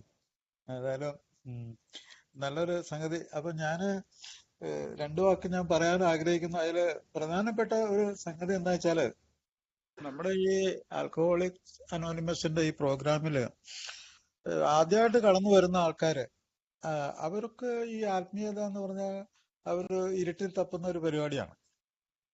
പലപ്പോഴും ഈ പ്രോഗ്രാമിൽ വന്ന് കുറെ നാള് കഴിഞ്ഞിട്ടാണ് വാസ്തവത്തിൽ അവര് ആത്മീയമായിട്ടുള്ള അന്വേഷണം നടത്തുന്നത്. അതാണ് അതിന്റെ ശരിയെന്ന് എനിക്ക് തോന്നുന്നത്. കാരണം വെച്ചാല് ഇപ്പൊ നമ്മള് എങ്ങനെയെങ്കിലും ഒരു രക്ഷപ്പെടല്, അതിന് എവിടെയെങ്കിലും ഒരു കച്ചിത്തുരുമ്പ് കണ്ടെത്താനായിട്ട് ഇങ്ങനെ ശ്രമിക്കുന്നതിനിടയ്ക്ക് ആദ്യം നമ്മൾ അന്വേഷിക്കുന്ന ഒരു പ്രായോഗിക മാർഗമാണ്, ഒരു പ്രാക്ടിക്കൽ ആയിട്ടുള്ള ഒരു പരിഹാരം, ഒരു പെട്ടെന്ന് ഒന്ന് കണ്ടെത്താൻ പറ്റുന്ന ഒരു പരിഹാരം. അതാണ് ആദ്യം അന്വേഷിക്കുന്നത്. പക്ഷെ ആ പരിഹാരം ഉറച്ചു നിൽക്കണമെങ്കിൽ മാഷിപ്പോ പറഞ്ഞ പോലെ ഒരു ആത്മീയ മാർഗത്തിലേക്ക് എത്തിച്ചേർന്ന് കഴിഞ്ഞാൽ അത് ഉറച്ചു നിൽക്കും. അതിങ്ങനെ കോൺക്രീറ്റ് ഇപ്പൊ പോലെ അവിടെ നിൽക്കും, ഇങ്ങനെ ആടിക്കളിക്കൂല. അപ്പൊ അതാണ് നമ്മളെ മുന്നോട്ട് നയിക്കാൻ പോകുന്നത്. അപ്പൊ ഇത്രയും മാഷ് പറഞ്ഞതിലൊക്കെ ഞാൻ ഉൾക്കൊള്ളുന്ന അതാണ്. ആദ്യമായിട്ട് ഒരു പ്രായോഗികത, പിന്നെ അവനവരിൽ തിരിച്ചെത്തുന്ന ആ ആത്മീയത. അപ്പൊ ഈ ആത്മീയതയിൽ തന്നെ ഒത്തിരി ആളുകൾക്ക് അവരുടെ വിദ്യാഭ്യാസം, അവരുടെ കുടുംബ പാരമ്പര്യം, അവരുടെ കൂട്ടുകാര്, ഇത് അവര് കണ്ടും കേട്ടും വളർന്നും വായിച്ചും പഠിച്ച അനുഭവങ്ങൾ, ഇതൊക്കെ അനുസരിച്ച് ചില ആളുകള് പലതരത്തില് ഉണ്ട്. ചില ആൾക്ക് ഈ മതത്തിൻ്റെതായിട്ടുള്ള മൂല്യങ്ങള് സ്വീകരിക്കാൻ ബുദ്ധിമുട്ടുള്ളവരുണ്ട്. ചില ആൾക്കാർ അതിൽ തന്നെ അടിയുറച്ച് വിശ്വസിക്കുന്നവരുണ്ട്. ഈ ആത്മാവ് പോലും ഇല്ലാന്ന് വിചാരിക്കുന്ന ആൾക്കാരുണ്ട്. ദൈവം ഇല്ലാന്ന് വിചാരിക്കുന്നവരുണ്ട്. പക്ഷെ ഹയർ പവർ ഉണ്ടെന്ന് വിചാരിക്കുന്നവരുണ്ട്. ഇതൊന്നുമില്ലാതെ വെറും ആത്മീയത ഉണ്ട്, എനിക്ക് ആത്മീയതയുണ്ട് എന്ന് വിചാരിക്കുന്ന, അങ്ങനെയുള്ള കഴിവുകൾ എനിക്കുണ്ട് എന്ന് വിചാരിക്കുന്ന ആൾക്കാരുണ്ട്. പക്ഷെ ഇവര് ആത്മീയതയെ ശരിക്കും തിരിച്ചറിഞ്ഞിട്ടുള്ള ആൾക്കാരാണ്. പലപ്പോഴും നമ്മുടെ ആത്മീയത നമ്മള് മറ്റുള്ളവരെ പോലെ സമന്മാരായ ജീവികളാണ് നമ്മള്, ഞാൻ വലിയ കേമനൊന്നും അല്ല എന്നുള്ള ആ ഒരു ധാരണ, അതുകൂടാതെ ഞാനിതിന്റെ എല്ലാ ഒരു ഭാഗമാണെന്നുള്ള ആ ഒരു ധാരണ, ഞാന് ഈ സമൂഹത്തിന്റെ ഭാഗമായതുകൊണ്ട് എനിക്ക് ഉപദ്രവിക്കാൻ പറ്റില്ല എന്നുള്ള ധാരണ, ഞാൻ സഹായിക്കേണ്ടവനാണ്, ഞാൻ സ്നേഹിക്കേണ്ടവനാണ്, ഞാൻ മറ്റുള്ളവരെ ശുശ്രൂഷിക്കേണ്ടവനാണ് എന്നൊക്കെയുള്ള ആ ധാരണ, ഇതൊക്കെ ആത്മീയതയില് അത് ഒരു ധാരണയായിട്ട് കൊണ്ടു നടക്കുന്ന ആൾക്കാരുണ്ട്. അപ്പൊ ഇതില് ഏതും പെടാം ഇങ്ങനെ. പക്ഷെ ഇതിലെല്ലാവർക്കും ഈ പ്രോഗ്രാമിൽ ഒരു സ്ഥാനം ഉണ്ടെന്നുള്ളതാണ് ഇതിന്റെ യഥാർത്ഥ സംഗതി. നമ്മളെ ഈ പ്രോഗ്രാമിന്റെ വലിയ വലിപ്പം എന്താണെന്ന് വെച്ചാല്, ഏറ്റവും സീരിയസ് ആയിട്ടുള്ള ഒരു രോഗത്തിന് ഏറ്റവും ലളിതമായിട്ടുള്ള ഒരു മരുന്ന് അത് കണ്ടുപിടിച്ചിട്ടുണ്ട്. അപ്പൊ അത് ഇത് തന്നെയാണത്, ഈ മരുന്ന് അത് തന്നെയാണ് ഇതിന് ഒരു പരിഹാരം. മാഷ് പറഞ്ഞ പോലെ ആത്മീയമായിട്ടുള്ളൊരു ശാന്തി, ഒരു സമാധാനം കണ്ടെത്തല്, അതിൽ നിന്ന് അങ്ങോട്ടും ഇങ്ങോട്ടും മാറിപ്പോകാതെ തന്നെ കണ്ടെത്തല്, ഇതൊക്കെ ഇതിൽ സാധിക്കുന്നത് വാസ്തവത്തില് തുടക്കം മുതൽ അവസാനം വരെ ഈഗോ ഡിഫ്ലേഷൻ എന്ന് നമ്മൾ പറയുന്ന മദ്യപാന രോഗത്തിന്റെ കാതലായ സംഗതി, ഈഗോ ഡിഫ്ലേഷൻ. ഞാനെന്ന അഹന്ത, ഞാനെന്ന സംഗതി, ഞാനെന്ന കേമൻ, ഞാനെന്ന കുന്തം. അപ്പോ ഈ പണ്ട് ബെർട്രൻഡ് റസ്സൽ ഒരു നിരീശ്വരവാദിയാണ്. പക്ഷെ അദ്ദേഹം പറഞ്ഞിട്ടുണ്ട്, ഈ ഞാനെന്ന കേമൻ, ആ ഈഗോ, അതൊരു കുന്തം പോലെയാണെന്നാണ് റസ്സൽ പറഞ്ഞേക്കുന്നത്. റസ്സൽ പറഞ്ഞ് പക്ഷെ നമ്മളെല്ലാവരും ആഗ്രഹിക്കുന്ന സമാധാനമായിട്ടൊന്ന് ഇരിക്കണം എന്നാണ് ഒരിടത്ത്. പക്ഷെ കുന്തത്തിന്റെ പുറത്ത് ആർക്കും ഇരിക്കാൻ പറ്റില്ല. അപ്പോ ഈ കേമത്തരം, ഈ ഈഗോന്റെ മുകളിൽ കയറി ഇരിക്കുമ്പോ അവൻ അനുഭവിക്കേണ്ടി വരും. അവൻ കുറെ ദുരിതങ്ങൾ അനുഭവിക്കേണ്ടി വരും. വാസ്തവത്തിൽ ആലോചിച്ച വളരെ രസകരമാണത്. ഒരാളുടെ നിത്യജീവിതത്തിൽ മുതൽ അങ്ങ് അവസാനിക്കുന്നവരെയും ഈ ഒരു ദുരന്തം, ഈ കുന്തത്തിന്റെ മുകളിൽ കയറിയിരിക്കുന്ന ഈ ഒരു പരിപാടി, ഈ കേമത്തരം, ഈ ഈഗോ, അത് തന്നെയാണ് വിദ്യാസക്തി രോഗത്തിന്റെ കാതലായ ഒരു വശം. അതിനെ ബ്രേക്ക് ചെയ്യാനായിട്ടാണ് ബിൽ വിൽസൺ തുടക്കം മുതൽ തന്നെ അവസാനം വരെ മറ്റു ആളുകളുടെ, ഫാദർ ഷൂമാർക്കർ പോലെയുള്ള ആൾക്കാര്, ഓക്സ്ഫോർഡ് ഗ്രൂപ്പിന്റെ സഹായം, അതിന് പല ആളുകളുടെയും സഹായത്തോടു കൂടി അദ്ദേഹത്തിന് അതിന്റെ കാതലായ ആ വശത്ത് എത്തിച്ചേരാൻ പറ്റി. കാരണം വെച്ചാല് ഒരു മദ്യാസക്തിനെ സംബന്ധിച്ചിടത്തോളം അയാളുടെ ഈഗോ ഡിഫ്ലേഷൻ, ഞാനെന്ന ആ സംഗതി, ആ സത്വം, അത് അവിടെ നിന്ന് ഉയർത്തെഴുന്നേറ്റ് വരുമ്പോ എപ്പോഴും അയാൾക്ക് അയാളുടെ ദേഷ്യം, അയാളുടെ പെട്ടെന്ന് വരുന്ന വികാരങ്ങളിലെ മാറ്റങ്ങള്, പരാജയപ്പെടുമ്പോഴുള്ള ആ പെട്ടെന്ന് വിഷാദത്തിലേക്ക് പോവുകയും ജീവിതം വേണ്ടെന്ന് തന്നെ വെക്കും, അങ്ങനെ ഇതൊക്കെ വാസ്തവത്തിലെ ഈഗോന്റെ ഒരു പ്രശ്നം തന്നെയാണ്.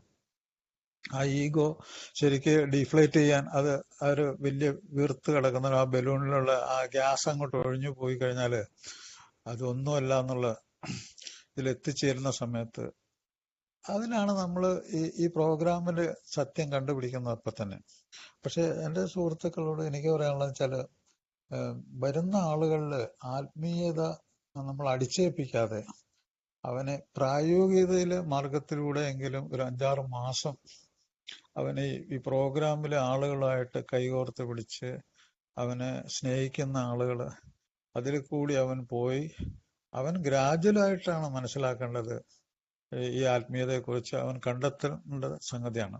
പല ആളുകൾക്ക് അവസാനമാണ്, മാഷ് പറഞ്ഞ പോലെ തന്നെ അവസാനമാണ് അത് കണ്ടെത്താൻ പറ്റുന്നത്. അന്നേരമാണ് ഈ പറഞ്ഞ പോലുള്ള സമാധാനത്തിൽ അവര് ഒരു 5-6 മാസം മുന്നോട്ട് കൊണ്ടുപോകുമ്പോൾ പിന്നീട് ഈ ആത്മീയ മാർഗത്തെ അന്വേഷിക്കുന്നത് അവർക്ക് ഈ ഫിലോസഫി, ഈ തത്വദർശനത്തിൽ അവർക്കത് വളരെ രസകരമായിരിക്കും. പ്രത്യേകിച്ചും കൊടുക്കും തോറും ഏറിടും എന്നുള്ള ആ തത്വം അനുസരിച്ച് മറ്റുള്ളവരിലേക്ക് സന്ദേശം എത്തിക്കാനായിട്ടുള്ള അവരുടെ ആ അദമ്യമായിട്ടുള്ളൊരു ആഗ്രഹം, അത് തുടങ്ങുമ്പോൾ തന്നെ അവർക്ക് ഒരു ആത്മീയത അവരുടെ ഉള്ളില് അങ്കുരിച്ചിട്ടുണ്ട് എന്ന് നമുക്ക് മനസ്സിലാക്കാൻ പറ്റും. പക്ഷെ ഒരു കാര്യം, ഇതിലെല്ലാം ഏറ്റവും പ്രധാനപ്പെട്ട സംഗതി, ഒരുമിച്ച് നിന്ന് നേരിടുമ്പോ ഗ്രൂപ്പായിട്ട് ഇന്റലിജൻസ്, ആ ബുദ്ധിശക്തി, ആ വേർതിരിച്ചറിയാനുള്ള കഴിവ്, അതിൽ കൂടിയാണ് അയാള് ഈ ആത്മീയതയെ കണ്ടെത്തുന്ന. വാസ്തവത്തിൽ ആത്മീയത എന്റെ അഭിപ്രായത്തിൽ എയിലെ അവസാനത്തെ ഒരു പരിപാടിയായിട്ടാണ് ഞാൻ മിക്കവാറും ആൾക്കാരിൽ കണ്ടേക്കുന്നത്. അല്ലാതെ എനിക്ക് ആത്മീയ ദർശനം ഉണ്ടായി, ഞാൻ ആത്മീയതയുടെ ഉള്ളിലാണെന്നും അന്ധമായിട്ടുള്ള ആത്മീയ വിശ്വാസത്തില് ഇതിൽ വന്ന പല ആൾക്കാർക്കും ഞാൻ കണ്ടേക്കുന്നത്, ഒന്നിലെ അവർക്ക് സൈക്കോളജിക്കൽ ഒരു സൈക്യാട്രിക് പ്രോബ്ലംസ് ഉണ്ടായിരുന്നു. പല ആൾക്കാരും സ്ലിപ്പായി പോയിരുന്നു. അവസാനമാണ് വാസ്തവത്തില് ചികിത്സ കൊണ്ടാണ് വാസ്തവത്തില് പല ആൾക്കാരും മെച്ചപ്പെട്ട്. ഞാൻ ഒത്തിരി ആൾക്കാരിൽ അത് കണ്ടിട്ടുണ്ട്. അത് ഇവിടെ നമ്മുടെ മനുഷ്യനിലെ ഒരു കാര്യം പറയാൻ ഞാൻ ആഗ്രഹിക്കുന്നുണ്ട്. നമ്മുടെ തലച്ചോറിന് മദ്യാസക്തി ഒരു തലച്ചോറിന്റെ രോഗമാണെന്ന് എല്ലാവർക്കും, ഏത് കുഞ്ഞിനും ഇപ്പോൾ അറിയാം. അടിത്തറ അവിടെ തന്നെയാണ്. തലച്ചോറാണ് എല്ലാത്തിനും നിയന്ത്രിക്കുന്നത്. നമ്മൾ ഈ തലച്ചോറിന് വലതു ഭാഗം ഇടതു ഭാഗം രണ്ട് ഭാഗമുണ്ട്. ഇതില് ഇന്ന് ഞാൻ വായിച്ചൊരു ഈ നിഷേധത്തിനെ പറ്റി പറഞ്ഞപ്പോ മനസ്സിലാക്കിയ ഒരു കാര്യമുണ്ട്. അതിലൊരു രോഗമുണ്ട്. ആ രോഗത്തിന്റെ പേരാണ് ഏലിയൻ ഹാൻഡ്. അതായത് ഈ രോഗം ബാധിച്ച ആൾക്ക്, നമ്മുടെ ഇപ്പൊ ഇടത്തെ കൈയുണ്ട്, വലത്തെ കൈയുണ്ട്. ഈ ഇടത്തെ കൈ ഭയങ്കര കുഴപ്പക്കാരനാണ്. ഇങ്ങനെ ഈ രോഗം ബാധിച്ച ആളുകൾക്ക്, ഈ രോഗം ബാധിച്ച ആളുകളുടെ ഇടത്തെ കൈ അയാൾ ഉപദ്രവിക്കും. ചിലപ്പോ ആ ഇടത്തെ കൈ കൊണ്ട് അയാൾ കഴുത്തില് ഇങ്ങനെ കുത്തിപ്പിടിക്കും, സ്വന്തം കഴുത്തില്. അപ്പൊ വലത്തെ കൈ വന്ന് ഈ ഇടത്തെ കൈ അടിച്ചു വലിച്ചു മാറ്റും, അല്ലെങ്കിൽ മുറുക്കി പിടിക്കും. കാരണം അല്ലെങ്കിൽ ഈ ഇടത്തെ കൈ അയാളെ തന്നെ കൊല്ലും. അപ്പൊ ഈ ഇടത്തെ കൈ ഇങ്ങനെ മുടി പിടിച്ച് വലിക്കും, കഴുത്ത് പിടിച്ച് അടിക്കും, സ്വന്തമായിട്ട് ഉപദ്രവിക്കും. അപ്പൊ അതിനെല്ലാം ആകെപ്പാടെ അയാൾക്ക് ചെറുക്കാനുള്ളത് ഈ വലത്തെ കൈ കൊണ്ടാണ്. ആ വലത്തെ കൈ കൊണ്ട് അയാൾ കഴിയുന്നതൊക്കെ ചെയ്യും. അപ്പൊ ഇങ്ങനത്തെ ഈ രോഗം മദ്യപാന രോഗത്തിലുണ്ട് കേട്ടോ. അത് മദ്യപാന രോഗത്തിൽ അത് വരാം. അത് തലച്ചോറിനെ ബാധിക്കുന്ന പല പ്രധാനപ്പെട്ട രോഗങ്ങളും വരുന്നുണ്ട്. അതായത് ഈ ഇടതും വലതുമായിട്ട് തലച്ചോറിന്റെ ഭാഗത്തിനെ കണക്ട് ചെയ്യുന്ന ഒരു ഇതുണ്ട്. അതിന് കോർപ്പസ് കലോസം എന്നൊക്കെ ഇംഗ്ലീഷിൽ പറയും. ആ ഭാഗത്തെ രക്തപ്രവാഹത്തിന് തടസ്സം സംഭവിച്ചു കഴിഞ്ഞാൽ ഇത് ഈ ഏലിയൻ ഹാൻഡ്, ഈ മായ വിലാസം കാണിക്കുന്ന ഈ ഇടത് കൈ, ഈ കൈ പ്രവർത്തിക്കാൻ തുടങ്ങും. അപ്പോ എന്താ വെച്ചാൽ നമ്മുടെ ഉള്ളിൽ ഇതിന്റെ ഈ ഇടതും വലതുമായിട്ടുള്ള ഭാഗങ്ങള്, ഇടത്തെ ബ്രെയിൻ, കൈക്ക് ഓപ്പോസിറ്റ് ആണ് നമ്മുടെ ബ്രെയിൻ. നമ്മുടെ ഇടത്തെ കൈയെ നിയന്ത്രിക്കുന്ന തലച്ചോറിന്റെ വലതുഭാഗവും വലത്തെ കൈയെ നിയന്ത്രിക്കുന്ന തലച്ചോറിന്റെ ഇടതുഭാഗമാണ്. അപ്പൊ ഈ വലത് ഭാഗത്തെ ബ്രെയിൻ, അതായത് ഇടത്തെ കൈ നിയന്ത്രിക്കുന്ന ഈ വലതു ഭാഗത്തെ ബ്രെയിൻ ആണ് കൂടുതലും നമ്മളെ നിഷേധിയാകാൻ പ്രേരിപ്പിക്കുന്നതും, നമ്മളെ സംശയരോഗിയാക്കി മാറ്റുന്നതും, നമ്മളുടെ സ്വഭാവങ്ങളെ തിരുത്താൻ പറ്റാത്ത രീതിയിൽ അത് മുമ്പോട്ട് കൊണ്ടുപോകുന്നതൊക്കെ ഈ വലത്ത് ബ്രെയിനാണ്. അതായത് ഇടത്ത് കൈയുടെ ആധിപത്യത്തിലുള്ള. അതേസമയം ഇടത്തെ ബ്രെയിൻ, അതായത് വലത്തെ കൈയെ നിയന്ത്രിക്കുന്ന ഇടത്തെ ബ്രെയിൻ കൺസ്ട്രക്റ്റീവ് ആണ്. അത് സൃഷ്ടിപരമാണ്. അത് സ്വീകരിക്കും, അത് വിശ്വസിക്കും. ആ സ്വീകാര്യതയിലും വിശ്വസ്തയിലും നമുക്ക് നിലനിൽപ്പുണ്ട്. അത് നിലനിൽപ്പിൽ കൂടി നമ്മളെ ബുദ്ധിപരമായിട്ട് തന്നെ മുന്നോട്ട് പോകും. ഇടത്തെ ബ്രെയിൻ ബുദ്ധിപരമുണ്ട്, പക്ഷെ വലത്തെ ബ്രെയിനാണ് നമ്മുടെ ആത്മീയത വാസ്തവത്തിലിരിക്കുന്ന അവിടെ മുഴുവനും. നമ്മൾ ആത്മീയതയായിട്ട് മാറ്റുന്നതൊക്കെ വലത്തെ ബ്രെയിനിൽ കൂടി തന്നെയാണ്. അപ്പൊ ഇത് രണ്ടും കൂടി സമന്വയിക്കണം. സമന്വയിച്ച് ഒരുമിച്ച് ഇന്റഗ്രേറ്റഡ് ആയിട്ട് ഒരുമിച്ച് പ്രവർത്തിക്കണം. അപ്പൊ ഒരുമിച്ച് പ്രവർത്തിക്കണമെങ്കിൽ നമ്മുടെ ബോധമണ്ഡലത്തില് പല ആവശ്യങ്ങൾ ഉണ്ട്. അതിൽ ഏറ്റവും പ്രധാനപ്പെട്ടാണ് ഈ ഈഗോ ഡിഫ്ലേഷൻ. ഈ നമ്മളെക്കാൾ വലിയ ശക്തിയെ നമ്മൾ നിശ്ചയിച്ച് ഞാനാണ് വലിയ സംഗതി, ഞാനാണ് ദൈവം എന്നുള്ള ആ ഒരു അഹന്ത, ആ കേമത്തരം, ഞാനാണൊരു കുന്തം എന്നുള്ള ആ ഒരു സംഗതി, അതിന് തുടക്കത്തിലെ തന്നെ അതിന്റെ തലക്കെട്ട് കൊടുക്കും. നമ്മുടെ പ്രോഗ്രാമിൽ ആദ്യം മുതൽ തന്നെ അതില് ആ ഈഗോ ഡിഫ്ലേറ്റ് ചെയ്യാൻ നമ്മൾ അറിയാതെ തന്നെ ആദ്യമായിട്ട് വരുന്ന ഓരോരുത്തരിലേക്കും അത് നമ്മൾ പടികളിൽ കൂടിയാണെങ്കിലും നമ്മുടെ സുഹൃത്തുക്കളുടെ എളിമയോടുള്ള ഷെയറിങ്ങിൽ കൂടിയെല്ലാം അത് ഒരു പുതുമക്കാരനിലേക്ക് അറിയാതെ അവന്റെ മനസ്സിലേക്ക് അത് കടന്നു വരും. അത് ആ എളിമയോടുകൂടി ആ വാക്കുകൾ പറയുമ്പോൾ സ്വാഭാവികമായിട്ട് തന്നെ അവന്റെ നിഷേധം തകർക്കപ്പെടുകയാണ്, അവന്റെ ഈഗോ മാറ്റം വരുവാണ്. അപ്പൊ അങ്ങനെ ഒരു യാഥാർത്ഥ്യ ജീവിതത്തിലേക്ക് എത്തിച്ചേരാൻ പറ്റും. ഈ മദ്യാസക്ത രോഗം ഏറ്റവും പ്രധാനപ്പെട്ട സംഗതി എന്ന് വെച്ചാൽ അത് യാഥാർത്ഥ്യത്തെ നമ്മുടെ തലച്ചോറിൽ നിന്ന് എടുത്തു കളയും. നമ്മൾ തീരെ യാഥാർത്ഥ്യബോധം ഇല്ലാത്തൊരു മനുഷ്യനായി മാറും. നമ്മളെ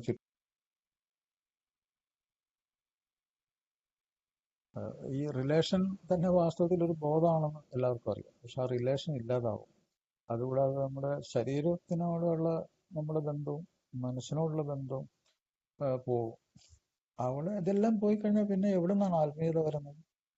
അപ്പൊ നമ്മൾ ആദ്യം ഒരു പുതുമക്കാരൻ വരുമ്പോൾ അവന് വേണ്ടത് ഒരു ബന്ധം, ഒരു റിലേഷൻ, നമ്മള് ഗ്രൂപ്പിലെ ഒരു ബന്ധം, ആ ബന്ധത്തിൽ കൂടി യാഥാർത്ഥ്യത്തിലേക്ക് അവനെ പതുക്കെ കടത്തിയിട്ട് അവന്റെ ശരീരം എത്ര പ്രാധാന്യമുള്ളതാണ്, അവന്റെ മനസ്സ് എത്ര പ്രാധാന്യമുള്ളതാണ്, അതിന്റെ നടുക്ക് സെന്ററിൽ നിൽക്കുന്ന ഈ ആത്മീയ ബോധം എത്രമാത്രം വലിപ്പമുള്ളതാണെന്ന് അവനെ മനസ്സിലാക്കുമ്പോൾ ഒരു ഏകാരന് രക്ഷപ്പെടാതിരിക്കാൻ പറ്റില്ലെന്നാണ് എന്റെ അഭിപ്രായം. എന്റെ പല സുഹൃത്തുക്കളും സാറേ നമുക്ക് സാറേ ഒരു ഒരു മാഷക്ക് ഇറങ്ങി പോകണം, മാഷക്ക് വേറൊരു മീറ്റിംഗ് ഉണ്ട്. അപ്പൊ നമുക്ക് ഏതായാലും എല്ലാവർക്കും വളരെ സന്തോഷം നിറഞ്ഞ ഒരു ഒരു ജീവിതം ആൽക്കഹോളിക്സ് അനോണിമസിന്റെ ഈ മാർഗത്തിലൂടെ ലഭിക്കട്ടെ. ഇന്നത്തെ ഈ പ്രോഗ്രാം വളരെ ഗംഭീരമായിരുന്നു. ഇത് മാഷിലെ ഈ പ്രസന്റേഷൻ വളരെ നല്ലതായിരുന്നു. ഇത് ഈ സമയത്ത് ഒരു അത്യാവശ്യം കൂടിയാണ്. കാരണം വെച്ചാൽ നമ്മൾ ഈ കോവിഡിന്റെ സമയത്ത് ഈ ഒരു പ്രസന്റേഷൻ വളരെ അത്യാവശ്യമാണ്. അപ്പൊ എല്ലാവർക്കും നന്ദി നേർന്നുകൊണ്ട് താങ്ക് യു. തീർച്ചയായിട്ടും നമുക്ക് ഇതേ ഗ്രൂപ്പിൽ തന്നെ നമുക്ക് ബോബാൻ സാറിന്റെ ഇതുമായി ബന്ധപ്പെട്ടുകൊണ്ട് ഒരു സബ്ജക്ട് നമുക്കൊരു ദിവസം വെക്കണം. അപ്പൊ ഇതിന് കുറച്ചും കൂടി നമുക്ക് കാര്യങ്ങൾ ഇപ്പൊ മാഷ് സാറ് പറയുകയാണെങ്കിൽ എത്ര സംസാരിച്ചാലും നിങ്ങൾക്ക് അത് വളരെ ആഗ്രഹമുള്ളതാണ് കേൾക്കാനായിട്ട്. പക്ഷെ നമ്മുടെ സമയം അനുവദിക്കാത്ത സോറി ഞാൻ പറഞ്ഞു പോയെന്ന് മാത്രമേ ഉള്ളൂ. നമ്മുടെ സമയം ഞങ്ങൾക്ക് ആഗ്രഹമാണ്, എത്ര കേൾക്കാനും ഞങ്ങൾക്ക് ആഗ്രഹമാണ്. പക്ഷെ ഇവിടെ സമയത്തിന്റെ ഒരു ദൗർബല്യം നേരിടുന്ന കാരണം മാത്രമാണ്. അതുകൊണ്ട് സോറി. ഇനി നമുക്ക് മാഷക്ക് ഒരു നന്ദി പറയാ എന്നുള്ളതാണ് വളരെ അത്യാവശ്യം. അതിന് നമ്മുടെ മേരിക്കുട്ടി ടീച്ചർ വന്നിട്ടുണ്ട്. ഇതുമാതിരി തന്നെ ടീച്ചറും കയറാൻ അലനോൺസ് ആരും ഈ കാര്യങ്ങൾ അറിഞ്ഞിട്ടില്ല എന്നുള്ളതാണ് ഇന്നത്തെ ഈ സബ്ജക്റ്റിന്റെ. എന്ത് സംഭവിച്ചറിയില്ല, എല്ലാ ഏക്കാരോടും പറഞ്ഞിട്ടുള്ളതാണ് ഇതൊരു അലനോൺ മീറ്റിംഗ് കൂടിയാണ് എന്നുള്ളത്. അതുമാതിരി തന്നെ അലറ്റീനുണ്ടെന്ന് പറഞ്ഞിട്ടുണ്ടായിരുന്നു. പക്ഷെ ആരും അതിന് വേണ്ടത്ര പ്രാധാന്യം കൊടുത്തിട്ടില്ല എന്ന് തോന്നുന്നു. ഏതായാലും ഞാൻ ടീച്ചറെ വിളിച്ചപ്പോ ഞാൻ ടീച്ചറോടൊന്ന് ചോദിച്ചത് എന്താ ടീച്ചറെ ആരും കാണാനില്ലോ അലനോൺസ്, അപ്പൊ ടീച്ചർ പറഞ്ഞിട്ടില്ല. അപ്പൊ എന്നാലും ടീച്ചർ കയറിയിട്ടുണ്ട്. അപ്പൊ ടീച്ചറെ 2 വാക്ക് കേൾക്കാൻ നമുക്ക്. ടീച്ചറെ പ്ലീസ്.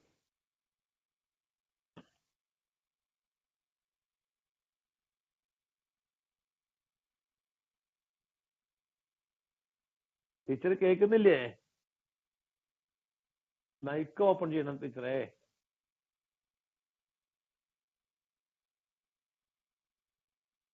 എന്താ അറിയുന്നില്ല.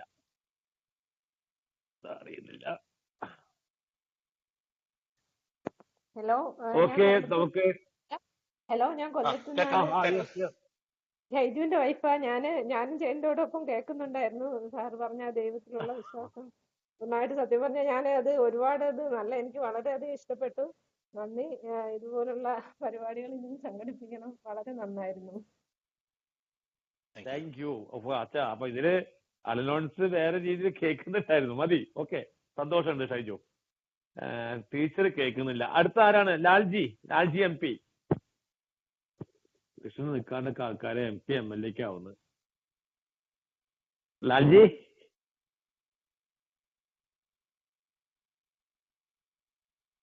എന്താണ് സംഭവം എന്ന് മനസ്സിലാവുന്നില്ലല്ലോ.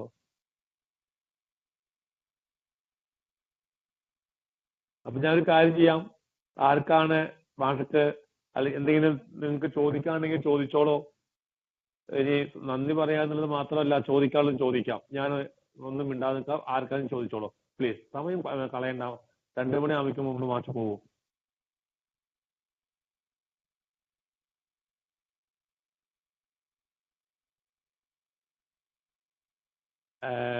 കോഴിക്കോട് നമ്മുടെ ഷിനോജ്. ഹലോ. യെസ്. ഞാൻ 2 വാക്ക് പറയട്ടെ. കേൾക്കണ്ടേ? പറഞ്ഞോളൂ. നമ്മളൊരു മധ്യസ്ഥനാണ്. ദൈവാനുഗ്രഹത്താനും ആൽക്കഹോളിക്സ് അനോണിമസ് എന്ന ഇന്നത്തെ ഫെലോഷിപ്പിനാണ് ഇതിലൂടെ സഞ്ചരിക്കുന്നതുകൊണ്ട് ഇന്ന് കുടിച്ചിട്ടില്ല. എന്റെ പേര്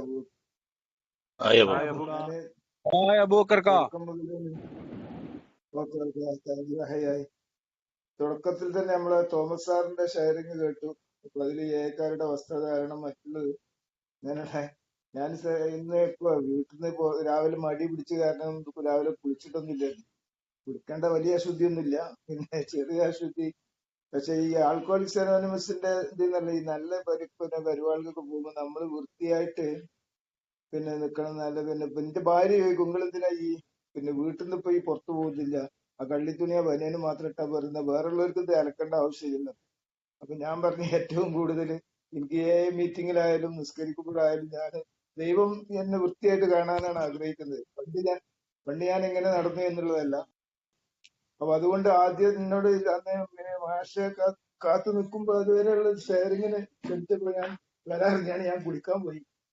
എന്തായാലും ഇത് വളരെയധികം ഞാൻ ഇങ്ങനെ ഒരു ടോക്ക് ആദ്യം അന്വേഷണത്തിന്റെ പിന്നെ ഇതിനുള്ളത് നമ്മള് ഇത് 3-ാം പടി വരെയാണ് നമ്മള് പല ടോക്കുകളും കേട്ടിട്ടുണ്ടെങ്കിലും മാഷ് അത് ഒരു പിന്നെ അതിനെയൊക്കെ വളരെയധികം വേറൊരു തരത്തിലൂടെ കൊണ്ടുപോയത് വലിയ അഭിനന്ദനം അറിയിക്കുന്നു മാഷ്.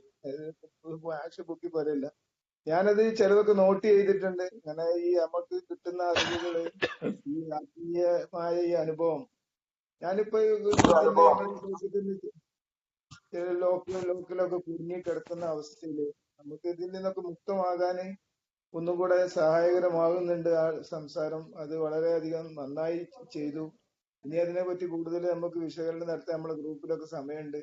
എന്തായാലും 4 മണി വരെയുള്ള ടൈം നമ്മളെ ഈ ഗ്രൂപ്പിൽ തന്നെ ഉണ്ട്. അപ്പൊ അതിന് കൂടുതൽ ചർച്ച ചെയ്യാൻ സമയം ആർക്കും കവരുന്നില്ല. വളരെയധികം എക്സലന്റ് ആയിക്കണം മാഷെ. നല്ല ഒരു ഓക്കെ, താങ്ക് യു. കൂടുതൽ വിശദീകരിക്കുന്ന സമയം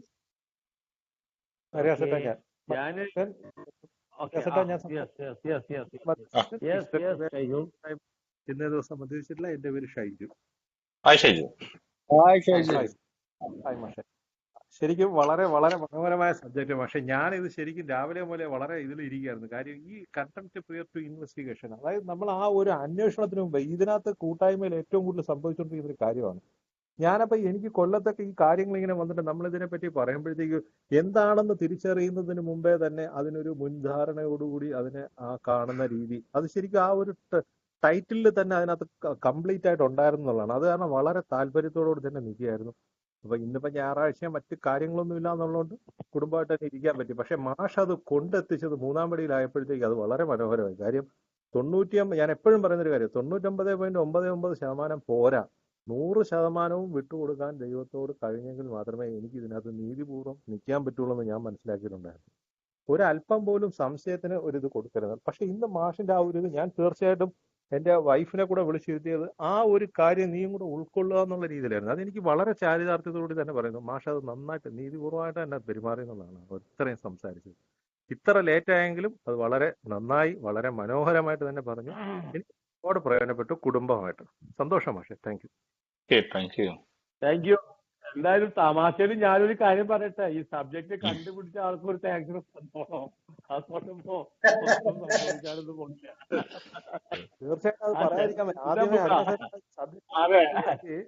അതെ, ഒരു സബ്ജക്ട് കണ്ടുപിടിക്കുക എന്ന് പറഞ്ഞാൽ അത്ര ഈസി അല്ല. ആദ്യം ഈ സബ്ജക്ട് പറയുമ്പോഴത്തേക്ക് ഇത് എവിടുന്ന്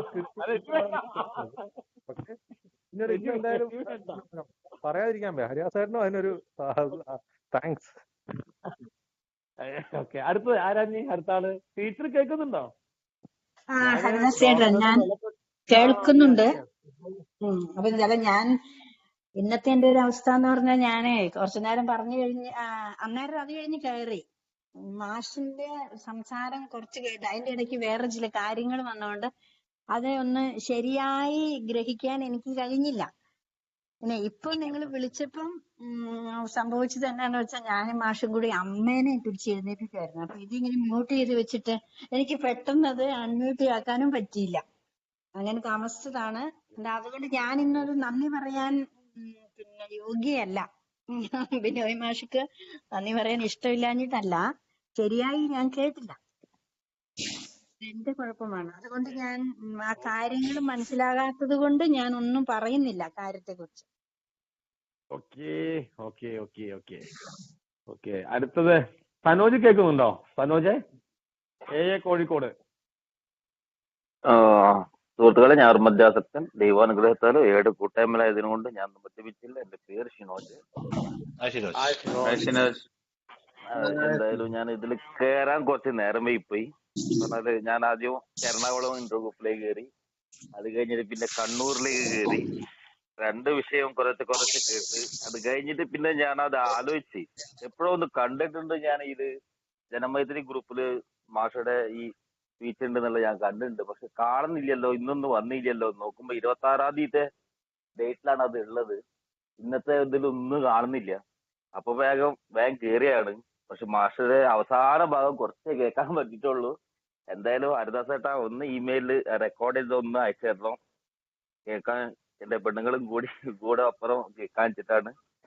അപ്പോ എന്തായാലും അയച്ചു തരണം. ഡോക്ടറുടെ ഞാൻ കേട്ടിരുന്നു. ഡോക്ടർക്ക് എന്തായാലും ഒരു അവസരം ആ വിഷയത്തിന് ഒന്ന് കൊടുക്കണമെന്ന് അഭ്യർത്ഥിക്കുകയാണ് ഹരിദാസ് ചേട്ടാ. Thank you.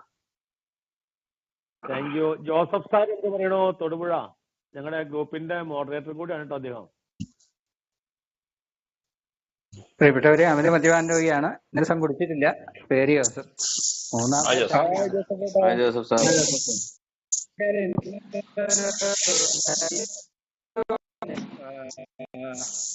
ബിനോയ് മാഷ് വല്ലാതെ ഈ ചെറിയ സമയം കൊണ്ടേ ആത്മീയതയുടെ എല്ലാ തലങ്ങളും ഫേസ്ബുക്കിൽ എങ്ങനെ കൃത്യമായിട്ട് പറഞ്ഞു അത് മുഴുവൻ നമുക്ക് വേണ്ടി കൃത്യമായിട്ട് പറഞ്ഞു എന്നുള്ളതാണ്. എനിക്ക് വളരെ എല്ലാം എടുത്തു വെച്ച് സമാധാനത്തോടെ ഇരുന്ന് കേൾക്കാനും പറ്റി. അതൊരു തന്നെ ഈ സ്പെൻസറിന്റെ ഈ ഇത് ഇംഗ്ലീഷും മലയാളത്തിലൊക്കെ വായിച്ചു നോക്കിയിട്ട് എനിക്ക് സത്യത്തിൽ ആളുകൾ പിടികിട്ടുന്നില്ല. ഞാൻ ഷൈജുമായിട്ട് സംസാരിക്കുകയും ചെയ്തു. അവജ്ഞയെന്ന പേരല്ല വിഷയം, വാക്കുകളിലല്ല, അതിന്റെ യഥാർത്ഥ അർത്ഥം അതെന്ന് മനസ്സിലായി. മുൻവിധികളില്ലാതെ നമുക്ക് സമീപിക്കാൻ തുറന്ന മതി. അതിനെ എങ്ങനെ നമുക്ക് നമ്മുടെ ആത്മീയത നമ്മളെ അതെങ്ങനെ സഹായിക്കുന്നു, സത്യസന്ധമായിരിക്കേണ്ടതും തുറന്ന മനസ്ഥിതിയോടെ ഇരിക്കേണ്ടതും ഒക്കെ നമ്മൾ എങ്ങനെ നമുക്ക് പ്രോഗ്രാം നമ്മളെ അതിലൂടെ സഹായിക്കുന്നു എന്നുള്ള കാര്യങ്ങളെല്ലാം അതോ എനിക്കറിയില്ല. ഇന്നൊരു അദൃശ്യ കരങ്ങൾ കൂടെ ബിനോയ് മാസ്റ്റർ കൂടുതൽ ഉണ്ടായിരുന്നു വിശ്വസിക്കുന്നു. അത് ആ വലിയ ശക്തിയുടെ ഇടപെടലായിരിക്കാം. അതുപോലെ തന്നെ ഞാൻ എപ്പോഴും ആൽക്കോട്സ് അനോണിമസ് വന്നപ്പോൾ എന്നെ ഏറ്റവും ആകർഷിച്ച ഒരു കാര്യം ഈ പ്രവൃത്തിയില്ലാത്ത വിശ്വാസം മൃതമാണ്.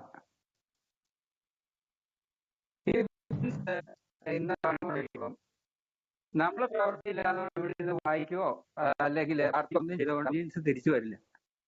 നമ്മുടെ പ്രിയപ്പെട്ട ഹരിദാസേട്ടൻ അതിൽ പ്രവർത്തിച്ചു, അതിന്റെ ഫലം കണ്ടു, നമ്മളെല്ലാം അനുഭവിച്ചു. സത്യത്തിൽ ആൽക്കോഹോളിക്സ് അനോണിമസ് ഇത് തന്നെയാണ്. നമ്മൾ പ്രവൃത്തിയില്ലാത്ത ഒരു വിശ്വാസത്തിനും ഒരു പ്രാർത്ഥനയും ആൽക്കോഹോളിക്സ് അനോണിമസില് സ്ഥാനമില്ലാന്ന് തന്നെയാണ് ഞാൻ വിശ്വസിക്കുന്നത്. അത് തിരിച്ച അഭിപ്രായമുള്ള മാസ്റ്റർക്ക്, നമ്മുടെ മോഡറേറ്റർക്ക് എല്ലാവിധ അഭിനന്ദനങ്ങളും പറഞ്ഞ് നിർത്തുന്നു. നന്ദി, നമസ്കാരം. Thank you. അടുത്തതാരാണ്? വരൂ വരൂ വരൂ വരൂ, കടന്നു വരൂ, സമയം പോകുന്നു. സാൻഡോ. സാൻഡോ ഡ്യൂട്ടിയിലാണോ?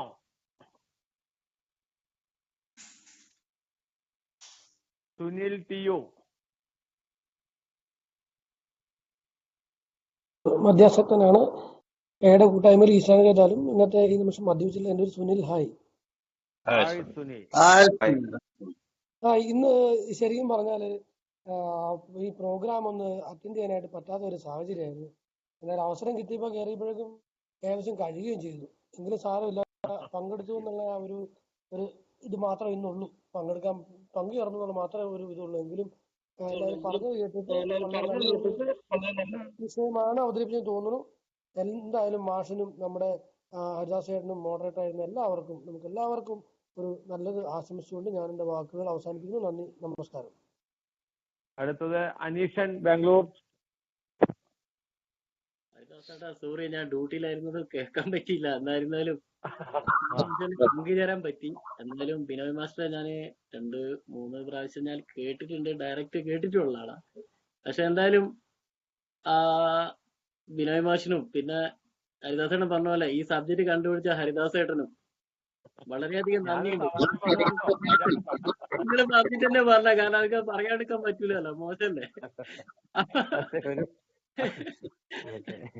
അല്ല, അതിലെന്തായാലും പറയണേ. കാരണം അത് ഒരു സബ്ജക്ട് കണ്ടുപിടിക്കാന്ന് പറഞ്ഞാൽ വളരെ പ്രയാസമുള്ള കാര്യമാണ്. കാരണം അത് വളരെ പ്രാധാന്യം അർഹിക്കുന്ന കാര്യം തന്നെയാണ്. കാരണം ഒരു വിഷയത്തെക്കുറിച്ച് സംസാരിക്കണമെങ്കിലും ഉണ്ട്. കാരണം ഇതൊക്കെ ഒരുപാട് സ്റ്റഡിയൊക്കെ ചെയ്തിട്ടൊക്കെ ചെയ്യുന്നല്ലേ. നമ്മളൊക്കെ ഇപ്പൊ കേട്ടിരിക്കുമ്പോ നമുക്കതൊരു സുഖം കിട്ടും. പക്ഷെ ഇതിന്റെ ഉള്ളിലുള്ളൊരു കഷ്ടപ്പാട് ഭയങ്കരം തന്നെയാ. കാരണം നമ്മളെപ്പോലുള്ളൊരു മദ്യപാനീനൊക്കെ നേരാക്കി കൊണ്ടുവരണമെങ്കിൽ ഒരുപാട് കഷ്ടം സഹിക്കുന്ന ഒരുപാട് പഴമക്കാരുണ്ട്. അവരൊക്കെ ഓർത്ത് അവരൊക്കെ ആലോചിക്കുമ്പോഴാണ് ഞാനൊക്കെ ഒരുപാട് തെണ്ടിത്തരം ചെയ്യുമ്പോ ഇപ്പൊ മാറി നിൽക്കുമ്പോൾ ഇതൊക്കെ മനസ്സിലാവും തുടങ്ങുന്ന തന്നെ മനസ്സിലാവുന്നത്.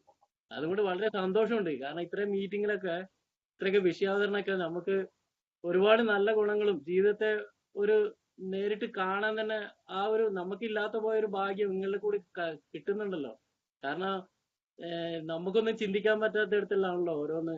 അതുകൊണ്ട് തന്നെ ഒരുപാട് ആൾക്കാർക്ക് നല്ല ഉപകാരമുണ്ട് ഈ ഓൺലൈൻ മീറ്റിംഗ് ഒക്കെ. കാരണം എന്റെ റിക്കവറിയിലെ ഒരു 10% ഇപ്പോ ആ റിലാപ്സ് സംഭവിച്ചപ്പോ വന്നത് ഈ ഓൺലൈൻ മീറ്റിംഗ് തന്നെയാണ്.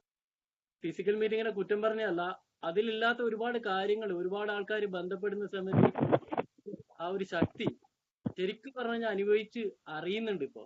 അതുകൊണ്ട് എല്ലാവർക്കും സുഖത്തിന് നല്ല നാളുകൾ നേരുന്നു. വിനയ് ഭാഷനും എല്ലാവർക്കും താങ്ക് യു ഹരിദാസേട്ടാ. Thank you Aneeshan, thank you. Raghu Palakkad.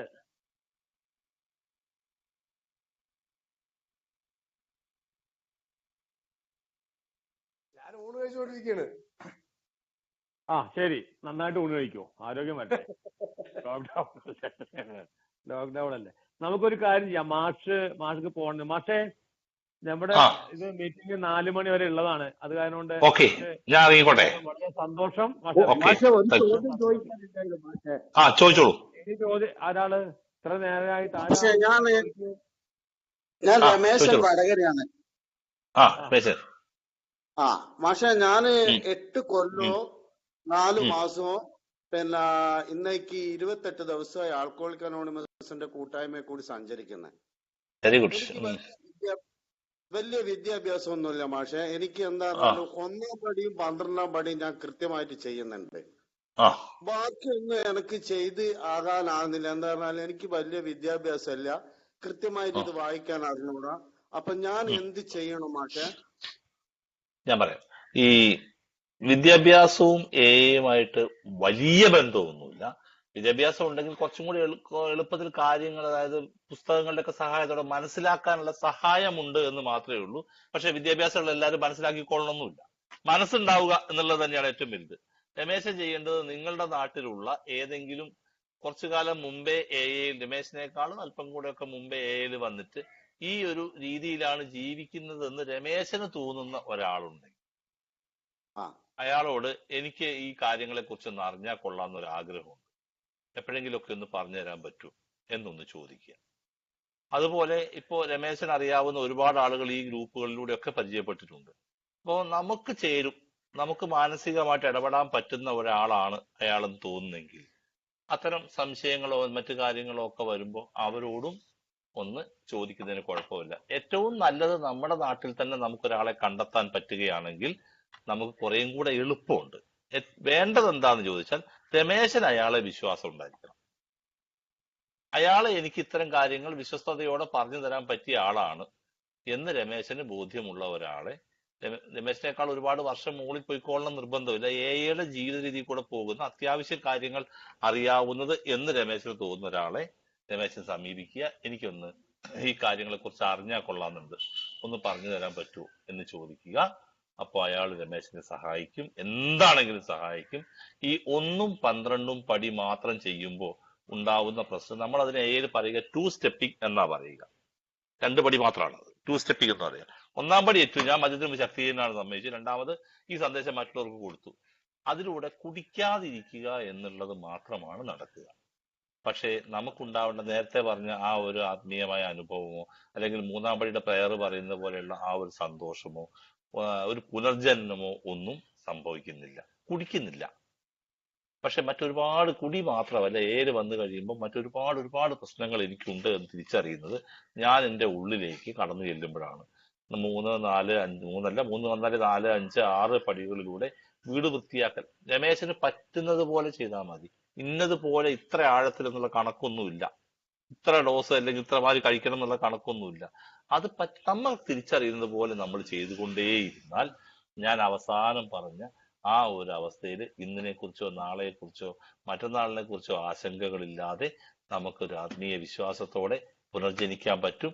Rameshan അങ്ങനെ സാധിക്കട്ടെ എന്ന് ആത്മാർത്ഥമായിട്ട് പ്രാർത്ഥിക്കുന്നു. എപ്പോഴെങ്കിലുമൊക്കെ ഇങ്ങനെ ചെയ്തു പോകുന്നതിനിടയിൽ എന്തെങ്കിലും എന്നെ കൊണ്ട് സഹായിക്കാൻ പറ്റുന്നത് വല്ലതും ഉണ്ടെങ്കിൽ രമേശൻ ഒരു മടിയും വേണ്ട, വിളിക്കുക. തിരക്കാണെങ്കിൽ ഞാൻ തിരിച്ചു വിളിക്കും. ചിലപ്പോൾ ആ വിളിക്കുന്ന സമയത്ത് ചിലപ്പോൾ എടുത്തില്ല എന്ന് ഒന്നും വിചാരിക്കരുത്. ഞാൻ തിരിച്ചു വിളിക്കുക. എനിക്ക് ചെയ്യേണ്ടത്, എനിക്കൊരു മെസ്സേജ് അയക്കണം, ഞാൻ വടകര എന്നുള്ള രമേശനാണ് വിളിച്ചത് എന്നൊരു മെസ്സേജ് അയച്ചാൽ തീർച്ചയായിട്ടും തിരിച്ചു വിളിക്കും. അന്നേരം വിളിച്ചില്ല എന്ന് വരും, ഞാൻ ഓഫീസിലാണെങ്കിൽ തിരിച്ചു വിളിക്കും. അപ്പോൾ എങ്ങനെ വിളിച്ചോളണം നിർബന്ധമല്ല. ഞാൻ എന്നെ കൊണ്ട് പറ്റുന്ന എന്ത് സഹായവും ഈ കാര്യത്തിൽ ചെയ്യാൻ പറ്റും. ഞാൻ മാത്രമല്ല, ജോസഫ് സാർ അടക്കമുള്ള ഒരുപാട് ആളുകൾ ഈ ഗ്രൂപ്പിലുണ്ട്. അവരോടൊക്കെ ആകാവുന്നതാണ്. പി യു ജോസഫ് സാറുണ്ട്, വക്കീലുണ്ട്, സണ്ണി ഇപ്പൊ സുഖമില്ല, തൽക്കാലം കുറച്ചും കൂടെ വിടാം, ഹരിദാസ്, അങ്ങനെ ഒരുപാട് ആൾക്കാരുണ്ട്, ഹരിദാസിന്റെ ഒക്കെ ഉണ്ട്. അപ്പൊ പറ്റുന്നവരെയൊക്കെ നമുക്ക് ബന്ധപ്പെടാം. എല്ലാവരും നമ്മുടെ ആളാണ്. എല്ലാവരും ഈ കാര്യത്തിൽ രമേശനെ സഹായിക്കാൻ സന്നദ്ധരും താല്പര്യമുള്ളവരുമാണ്. രമേശൻ ആരെയാ പറ്റുക എന്നുള്ളത് രമേശൻ മാത്രം ചിന്തിച്ചെടുക്കേണ്ട തീരുമാനം. അപ്പൊ അതുകൊണ്ട് എനിക്ക് വിദ്യാഭ്യാസം കുറവുള്ളത് കൊണ്ട് ആണ് ഏടെ പ്രത്യേകത. എനിക്കില്ലാത്തത് മറ്റൊരാൾ തരും. ആണ് എക്സ്പീരിയൻസ്, സ്ട്രെങ്ത്, ഹോപ്പിന്റെ പ്രത്യേകത. അത് എയുടെ രീതിയാണ്. അത് തന്നെയാണ് എ ചെയ്യാൻ ഇഷ്ടപ്പെടുന്നതും. റിക്കവറി ആകാൻ ആഗ്രഹിക്കുന്ന ഒരാളെ സഹായിക്കാൻ പറ്റുന്ന എല്ലാ തരത്തിലും സഹായിക്കുക എന്നുള്ളത്, പൈസ കൊടുത്തിട്ടൊന്നും അല്ലട്ടോ, സഹായിക്കുക എന്നുള്ളത് എയുടെ രീതിയാണ്. അതുകൊണ്ട് രമേശനെ സ്വീകരിക്കാൻ പോരെ രമേശ? ഓക്കെ. ഓക്കെ. എന്നാ നമ്മുടെ ഗ്രൂപ്പ് അഡ്മിൻ ഏറ്റവും കൂടുതൽ സമയം ഇപ്പൊ ഗ്രൂപ്പ് കൊണ്ടു നടക്കുന്നത് അഹമ്മദ് CP ആണ്. അപ്പോ CP അഹമ്മദ് മാസക്കൊരു സുഹൃത്തുക്കളെ, മധ്യാസക്തനാണ് പേര് അഹമ്മദ്. ഹായ് അഹമ്മദ്. ഹായ്. എന്താ പറയാ, എക്സലന്റ് പരിപാടി, അടിപൊളി എന്നൊക്കെ പറയും എന്റെ വാസി പറയാൻ. എന്തായാലും വളരെ ഇഷ്ടപ്പെട്ട്.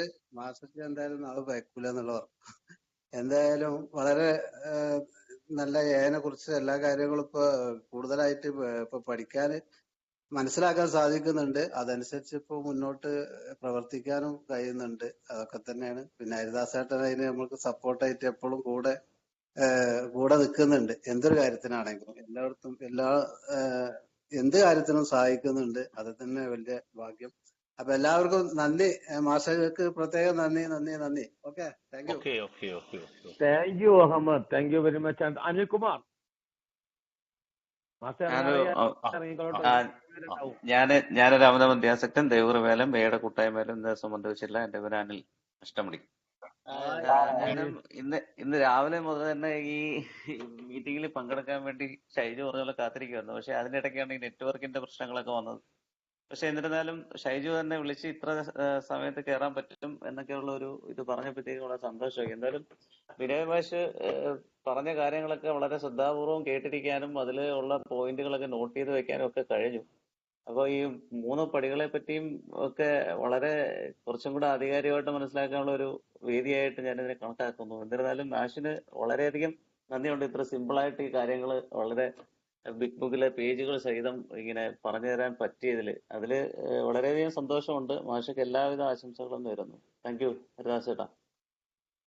Thank you very much. ഇനി നമുക്ക് ഒരു ചെറിയ ചേഞ്ച് വരുത്തിയിരിക്കുകയാണ്. 2 മണിയാവാൻ 5 മിനിറ്റുള്ള. ഏതായാലും 10-50 ആൾക്കാരോളം ഏകദേശം പങ്കെടുത്തു. അലനോൺസിന്റെ ഒരു കുറവ് വലിയൊരു ഫീലായി തോന്നി. ആരും വേണ്ടത്ര ഗൗരവം അതിന് കൊടുത്തില്ല എന്നുള്ളതാണ് സത്യം, ഞാനടക്കം. അത് നമുക്കൊരു പോരായ്മയായിട്ട് കാണണ്ട. അടുത്ത ഞായറാഴ്ച രാവിലെ 10 മണി തൊട്ട് ഒരു അലനോൺ സബ്ജക്റ്റ് ഉണ്ടായിരിക്കും. അലനോണിനെ തീരുമാനിച്ചിട്ടുണ്ട്. സബ്ജക്റ്റ് എന്താന്നുള്ളത്, അലനോൺ ആരാന്നുള്ളതൊക്കെ വഴിമാതിരി വരും. അപ്പോ അതും കൂടി ഞാൻ നിങ്ങളെ ഒന്ന് അറിയിക്കുകയാണ്. കഴിയുന്ന അലനോൺസിന്റെ പാർട്ടിസിപ്പേഷൻ നമ്മൾ ഉറപ്പാക്കണം. വേറെ ഒന്നുകൊണ്ടല്ല, നമ്മളൊരു കാര്യം ചെയ്യുന്നത് മറ്റൊരാൾക്കും കൂടി ഉപകാരമാവണമെങ്കിൽ ഗ്രൂപ്പിൽ ആള് വരുന്ന കാര്യം നോക്കണ്ട. ഗ്രൂപ്പിൽ വരാന്നുള്ളതല്ല ഇവിടുത്തെ കാര്യങ്ങള്. ഇവിടെ ആരും നമ്മൾ മത്സരിക്കാനും ഇല്ല. വരുന്നവർ ഇപ്പോ രാവിലെ ബ്ലൂ ജീൻസ് ഇല്ല പറഞ്ഞു എന്നോട് പല ആൾക്കാരും പറഞ്ഞു നമുക്ക് ഗൂഗിൾ മീറ്റ് ആവുക. ഇവിടെ മത്സരമൊന്നും നടക്കുന്നില്ല. ഞാനും മാഷുമായിട്ട് സംസാരിച്ചു. മാഷ് പറഞ്ഞു എന്താ ചെയ്യാൻ ചോദിച്ചു. മാഷെ നമുക്ക് മാറ്റി വയ്ക്കാം. നമുക്കിപ്പോ ഇത് ഇന്ന് ഇവിടെ നടത്തിയിട്ട് ഇവിടെ കൊടി ഏറ്റവും വലിയ അവാർഡ് കിട്ടാനൊന്നും പോണില്ല. നടക്കുന്നില്ല. വേണ്ട, കിട്ടാൻ പറ്റുമോ ഞാനൊന്ന് ട്രൈ ചെയ്യട്ടെ പറഞ്ഞു. ഭക്ഷണം കഴിച്ചത് ഇന്ന് രാവിലത്തെ ചായ കുടിച്ചത് പല്ല് തേച്ചത് ഞാൻ 12 മണിക്കാണ്. 12 മണി കഴിഞ്ഞു. അത് നടത്താൻ പറ്റുമോ എന്നുള്ളത് നോക്കുക. ഒന്ന് നടക്കുന്നില്ലെങ്കിൽ അത് ഇട്ടിട്ട് അടുത്തതിനെ പിടിക്കുക. പണ്ടോ തന്നെയായിരുന്നു. പണ്ട് ഞാൻ ചെയ്തിരുന്നത് അത് തന്നെയാണ്. അതല്ലല്ലോ ഇന്ന് മാറിയ മനോഭാവം എന്ന് പറയുന്നത്. എന്താണ് അതിന്റെ കാരണങ്ങളെന്ന് കണ്ടെത്താനായിട്ട് സമയം കണ്ടെത്തി, അത് പരിശ്രമിച്ചു, അത് കിട്ടി, അത് അവർ അറിയിച്ചു. പക്ഷെ ഭാഗ്യം എന്ന് പറയുന്നത് അവർ അറിഞ്ഞിട്ടുണ്ടായിരുന്നില്ല എന്നുള്ളതാണ്. അതിനൊരു കാര്യം ആരും അറിയിച്ചില്ല എന്നുള്ളതാണ്. പക്ഷെ അത് ചെയ്യാൻ പറ്റി. വേണ്ട വിധത്തില് അതിനെ കണ്ടു. തീർച്ചയായിട്ടും അത് കഴിഞ്ഞ ഉടനെ അവർ ഫോൺ ചെയ്ത് അറിയിച്ചു, ഓക്കെ ആയിട്ടുണ്ട് പറഞ്ഞു. നമുക്ക് അതിനെ നടത്താൻ പറ്റി. അപ്പൊ ആൾക്കാരുടെ ബാഹുല്യം ഇവിടെ എന്നാലും 10-50 ആൾക്കാരുണ്ടായിരുന്നു. അതെന്തുകൊണ്ടാണ്? നമ്മൾ ഏക്കാര് മാത്രം ഉണ്ടല്ലോ, മേൽ ടീച്ചർ മാത്രമാണ് വേറൊരു അലനോൺ അതിലുണ്ടായിരുന്നത്. അത് വേറൊരാളും അതിലുണ്ടായിരുന്നില്ല. കാരണം അവരൊന്നും അറിഞ്ഞിട്ടില്ല. അപ്പൊ ഇപ്പൊ ഇവിടെ ഈ പറഞ്ഞത് ഏറെ കാര്യമാണെങ്കിൽ കൂടി ഇത് മറ്റുള്ള അലനോൺസിനും ഏറ്റവും ഉപകാരപ്രദമായ ഒരു സബ്ജക്ട് തന്നെയായിരുന്നു. അതുകൊണ്ട് നമുക്ക് പറ്റുന്ന മാതിരി നമുക്ക് കിട്ടിയത് നമ്മുടെ കയ്യിൽ മാത്രം വെച്ചിരിക്കാനുള്ളതല്ല, മറ്റുള്ളവർക്കും കൂടി വേണം എന്നുള്ളൊരു ബോധം എനിക്കുണ്ടാവണം. ഞാൻ അതിനുവേണ്ടി പരിശ്രമിക്കണം. ഞാനത് പേഴ്സണലായിട്ട് എനിക്ക് എന്റെ വീട്ടിൽ എന്റെ അലനോൺസ് പങ്കെടുക്കുന്ന ഒരുപാട് മീറ്റിങ്ങുകളുണ്ട്. എന്റെ വൈഫ് അലനോൺസ് മീറ്റിങ്ങിനൊന്നും പങ്കെടുത്തിട്ടില്ല. അവൾക്ക് അതുമായിട്ട് യോജിക്കാനായിട്ട് മറ്റേ റിക്കവറി മീറ്റിങ്ങിനൊന്നും പങ്കെടുക്കാത്ത കാരണം കൊണ്ട് അതുമായിട്ട് അത്രയും ബന്ധമില്ല. അതാണ് സത്യം. അപ്പോൾ മറ്റുള്ള ആൾക്കാരൊക്കെ ഉണ്ടെങ്കിൽ അതാത് വീടുകളിൽ നമ്മുടെ അലനോൺസിന് ഈ ലിങ്ക് ഒക്കെ കൊടുത്തിട്ട് അവരെയും കൂടി മീറ്റിങ്ങിലൊന്ന് ഉൾപ്പെടുത്തിയാൽ തീർച്ചയായിട്ടും അത് അവർക്കൊരു ഗുണമായിരിക്കും. ഇന്ന് നമ്മൾ അനുഭവിക്കുന്ന ഈ സമാധാനത്തിനും സന്തോഷത്തിനൊക്കെ നമ്മുടെ അലനോൺസിന് വലിയൊരു പങ്കുണ്ട് എന്നുള്ളത് നമ്മൾ മറന്നുകൂടാ. നമുക്ക് സ്വന്തമായിട്ട് നമ്മൾ ഉണ്ടാക്കിയിട്ടുള്ള ഒന്നും തന്നെ, ഉറപ്പ് ഞാൻ പറയും, സ്വന്തം കഴിവുകൊണ്ട് ഉണ്ടാക്കിയെടുത്തിട്ടുള്ള ഒന്നും തന്നെ നമ്മുടെ കയ്യിലില്ല. ഈവൻ ഭൗതികത ആയാൽ തന്നെ, ഭൗതികത ആയിട്ടുള്ള എത്ര ബാങ്കിൽ ബാക്കിയുണ്ടെങ്കിലും ശരി, അതിനും നമുക്ക് സസൂക്ഷ്മം വീക്ഷിച്ചാൽ മനസ്സിലാക്കും മറ്റൊരാളുടെ സഹായം നമുക്ക് അതിനും കടന്നു വന്നിട്ടുണ്ട് എന്നുള്ളത്. അത് നമ്മൾ മറക്കാതിരിക്കണം എന്നുള്ളൊരു റിക്വസ്റ്റ് ആണ് ഞാൻ വെക്കുന്നത്. ഇനി നമ്മുടെ മീറ്റിംഗ് നോൺ സ്റ്റോപ്പ് മീറ്റിംഗിലേക്ക് കടക്കുകയാണ്. 2 മണി തൊട്ട്. അഹമ്മദ്, ഞാൻ ഇറങ്ങും. എനിക്ക് ഇന്റർ ഗ്രൂപ്പിന്റെ മീറ്റിംഗ് ഉണ്ട്. എന്റെ ഇന്റർ ഗ്രൂപ്പിന്റെ ഗുരുവായൂർ ഇന്റർ ഗ്രൂപ്പിന്റെ റൊട്ടേഷൻ നടക്കേണ്ട സമയമായി. അത് വെച്ച് നീട്ടുന്നത് അപഹാസ്യനാവാൻ ചാൻസ് ഉണ്ട്. അതുകൊണ്ട് ആ മീറ്റിംഗിലേക്ക് കടക്കും. അതുകൊണ്ട് ഞാൻ ഇനി അടുത്ത മോഡറേറ്ററായിട്ട് പ്രിയപ്പെട്ട അഹമ്മദിനെ ആദ്യമായി ക്ഷണിച്ചു കൊടുക്കുന്നു. ഇനി 10 മിനിറ്റ് വെച്ചിട്ട് കൊടുത്തോളൂ. ഓക്കെ? 10 മിനിറ്റ് സാറേ, ചോറുന്നണല്ലോ. യെസ്, അതൊക്കെ നടക്കുന്നു. ഞാൻ ചായ തന്നെ കുടിച്ചിട്ടില്ല. ഇനി പോയിട്ട് വേണം ഭക്ഷണം കഴിക്കാൻ. കുളിച്ചിട്ടില്ല ഞാൻ, അറിയോ? ശരി, ഓക്കെ. എന്നാ നമ്മളെ അനിലേട്ടൻ പെരുമ്പാവൂര് 10 മിനിറ്റ്. അനിലേട്ടൻ കേൾക്കുന്നു? ഇത് പെരുമ്പാവൂര് അനിലേട്ടനല്ലേ അതോ വേറൊരു അനിലേട്ടൻ ഉണ്ട്? അതാ രാമനാട്ടര? ചോറിനാ പോയി മനുഷ്യ. അതല്ല എന്താ അതല്ല. ആ രഘുവിനെ നോക്കിനാ. അല്ല, വിപിൻ ഉണ്ടല്ലോ. വിപിൻ എവിടെ?